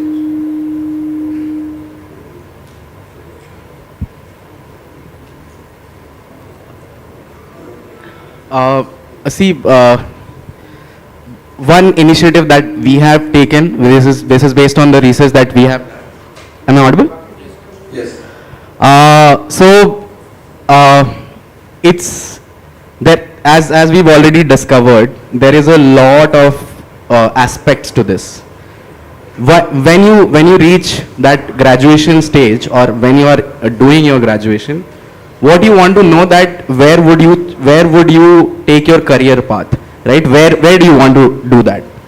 If somebody decides that I have interest in drone, he should have a subject which gives him overall visibility of the entire spectrum, right from what sort of history that is there, what is the regulation to operate, how does one design, analyze, how does one capture intelligence or make money out of that, and how does he basically do repair, maintenance, operations, all of that. So there has to be a longer period course which will give just 101 course to all of these things, and then later on he can choose to have a specialized course if he wishes so. Maybe I'll just give one line answer. Maybe you can think of design and drafting as a course curriculum, but specific to drones. Yeah, maybe that will be helpful. Yeah. That is also my suggestion that we should. Yeah. Because drafting is one such aspect that I have seen engineers lag and. Drafting all this software have to do. Yeah. So we don't require much. Yeah. Drafting is something that you can focus on more than the design, because once you come to the engineering level, then designs are more important, but drafting is something that definitely Processing also can. we can develop. Yeah. Right. Excuse me. I am Satyendra, I am from Scientific Technologies Indore. I would like to reply Dr. Mohanty's question. So you rightly said that the ITI is having the two courses, which is a drone technician and one is a drone piloting. And these courses are very beautifully designed. The NCT approved courses are there. Why I am telling you, because we were engaged into designing these courses, and the panelists which we mentioned about the job roles, which is different job roles are there. These courses are meeting that job roles. As far as the polytechnic is concerned, the AICT or in the government of Odisha like SCTVT is there. So they can think on starting a 1-year program in the polytechnic as well. But just to lead this drone program, you can start the drone technician course, which is very exhaustive designed, and that will be very beautifully course which will be help your students to get employment. Just one moment. Deepthi, your question first. My question is, how can we make the sector more inclusive from operating, maintaining and repairing drones to a panel like this where we could have more women representation, or let's say have a representation of women for the sector? We invited 2 women for this panel. Unfortunately, they were busy today. That's the answer. We already are focusing on this. But yes, of course, like all sectors, we need to focus consciously and actively to ensure that there is a diversity amongst the participation from both the genders. Ma'am, just for your answer to your question. So as part of our company operations, the UAV, we changed the name from unmanned to uncrewed. This is globally happening. Okay, so it is no longer unmanned. We call it uncrewed aerial vehicles. So that's one of the changes that we are implementing in the organization, and we have a very active role of gender diversity, 50-50, very actively implemented in as a part of compliance metrics, and we take it very seriously. And so there are organizations, we are doing it, and yes, more awareness and more training progress and more women pilots can do a lot of the changes to this particular aspect what you are talking. Thank you. Yeah, so as I mentioned, we'll be opening around 200 drone clusters in the coming Kharif season. So as of now, in all our clusters, they are completely manned by men. So going forward, we are planning to open women clusters, basically in Sambalpur and Bargad, and in Odisha, and in Andhra, East Godavari and West Godavari, where the cluster will be completely manned by women. Okay, they will be basically offering spraying services, and we'll be deploying our BSc Agriculture 4th year students, in this initiative, and then slowly we'll expand. Based on the feedback, we'll expand. Sir, can I have a question, sir? Excuse me, sir. Yeah. I'm Dr. P.K. Mantri, representing government body in Puri as a training superintendent. My question is to the entire panel. In this kind of unemployment or that kind of scenario going on the country facing, so any technically qualified person, can you just give a specifics of a business model? Suppose he hires procures a drone, technically qualified diploma or ITI. How easy or difficult it is for him or her to be self-employed, also be an entrepreneur, employ few local guys or girls, and also be a successful business model. And what is the competition that he is going to face in the succeeding? Suppose he is successful, now the next level, the next person in the next village, then another model will be there, another fellow will be there. So how much will be the competitive value, how much that will be a very viable model, so that we can advise our young guys and girls to be an entrepreneur in that trend. Thank you. So Mr. Venkat can give the answer, but in short. So in our country, we have close to 6.5 lakh villages. Okay, and so probably 3 to 4 years down the line, we foresee no manual spraying. There will be only drone spraying. Okay. Now, as I mentioned, Odisha government is already giving subsidy to purchase drones. Okay. So if you, let's say, invest 5 lakhs on a drone, okay, and if you start offering spraying services on your own, let's say you cover 20 acres per day, okay, with the drone, and you charge rupees 300 or 400 per acre, okay, you will be easily making rupees 6,000 to 10,000 income per day, okay.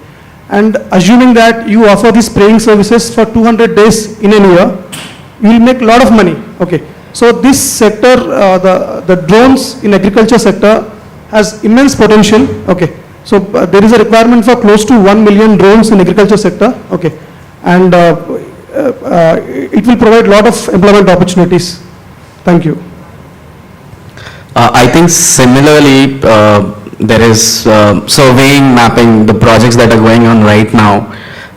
We are constantly looking for people who can do that. We manufacture drones, we have systems in place, we can train them.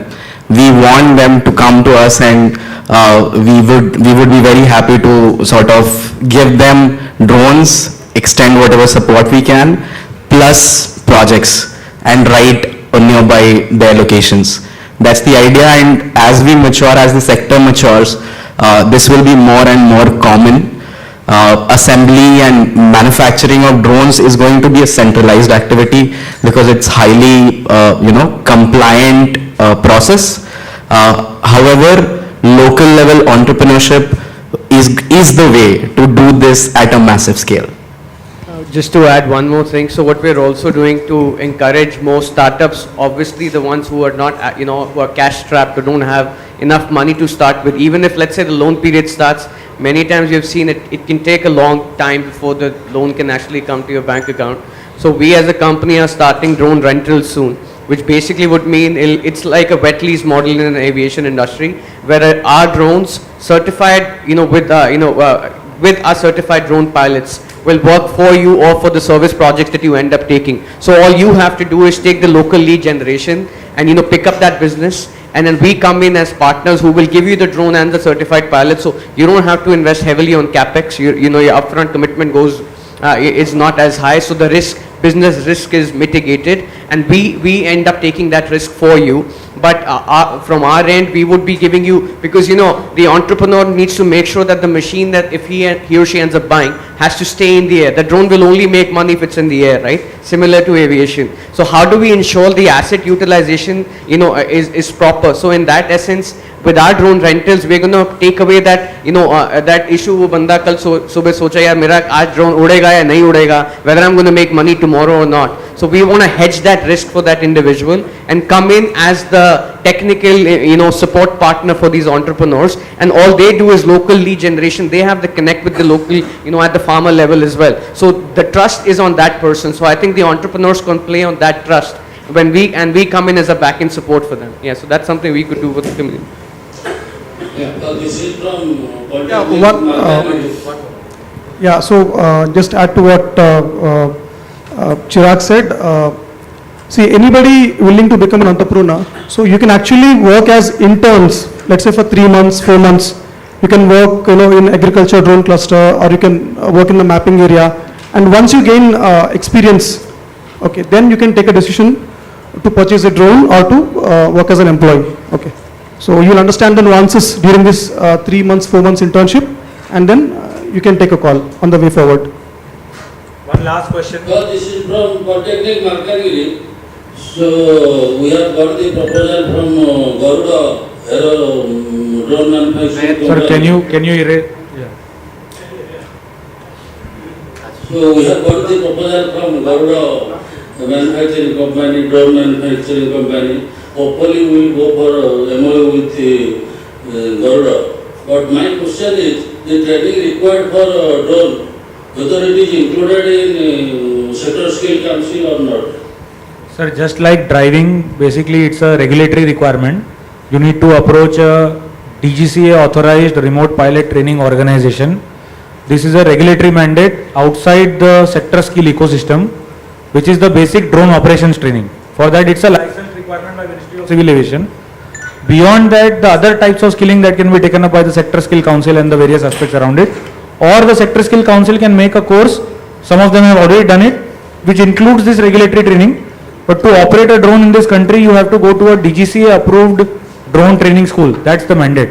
So anyone else giving any other skilling, they can do skilling, no problem. But that does not give you the certificate or the license to operate a drone as per rules. So that's how the ecosystem is. Same like driving training. Thank you. Ma'am wanted to have a last question. Sir, let me please. One last. I think we have actually run out of time. We are here for the rest of the time, so yeah, we can so discuss on ma'am wanted to have the last question. Thank you so much.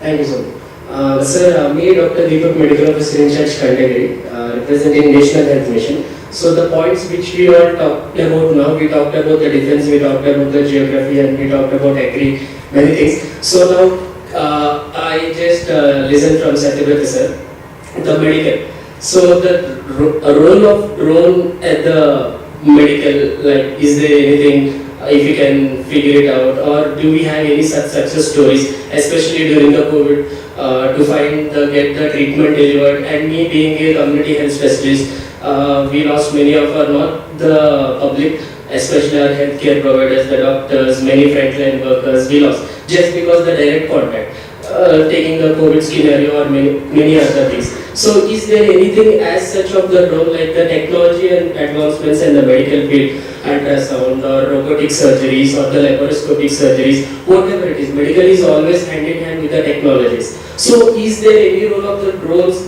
in the medical field, so that we really have lot of funds in the medical field? If for suppose if there is any medical, I'll give you a quick answer. Yes. There are quick answer. I'll discuss offline. 7 states have done a pilot project on delivery of drones and delivery via drones on critical medicine and vaccine. Details we can discuss offline. Ma'am. Thanks. I just wanted to ask the same question what Kirti had mentioned about inclusion. I know that you people have tried your best. I just wanted to know if there is anything which we can do, because something like Odisha can do. Yesterday we had a discussion in there, it was told that it's not only a mandate, it's just a ethos for the government to ensure that women are sufficiently given the opportunity in all the fields. So if there are any specific intervention we need to do to make more and more girls in the drone industry, please let us know so that we can take it up. Definitely, ma'am. We have noted that, and thank you so much for engaging. So it has been a good 2 hours of very dense, it has been so dense that it has been difficult to process as well. So thank you to all our respected panelists, but just we have a small exchange of MOU between the Parla Maharaja Engineering College and ISAM regarding training, internship and production of the electric vehicles. I would request the principal Parla Maharaja Engineering College and the representative from ISAM to quickly come over and exchange the MOU, please.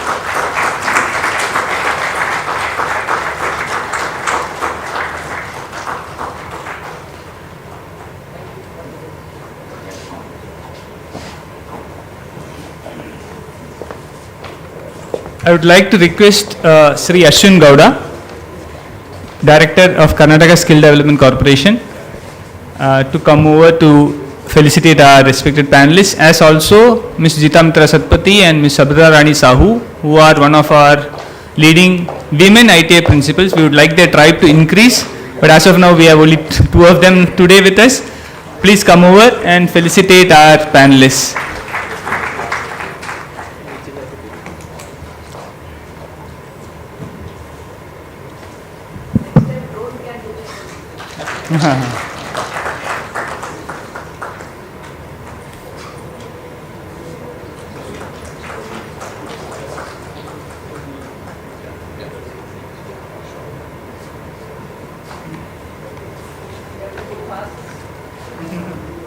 Fast.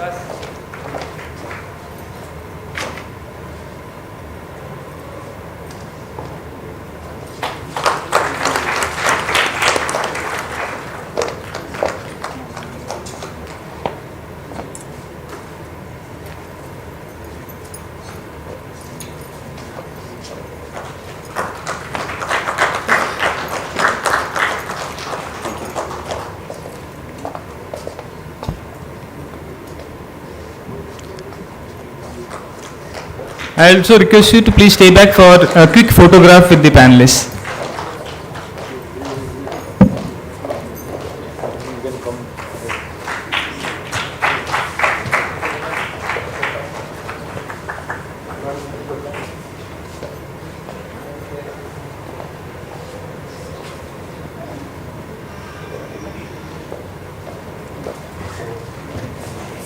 They're making sure that women are there on the ground. In the center.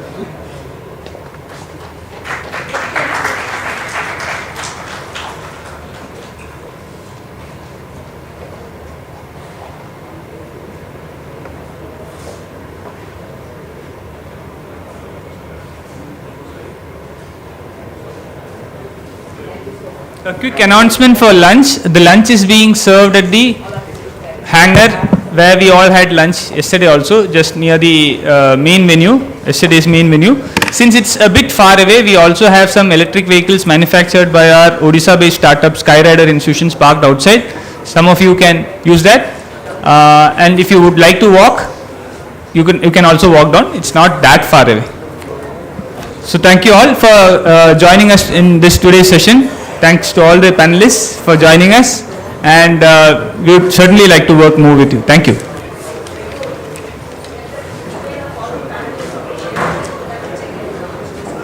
Yeah, emails of all the panelists will be circulated so that you can also carry forward your questions over mail.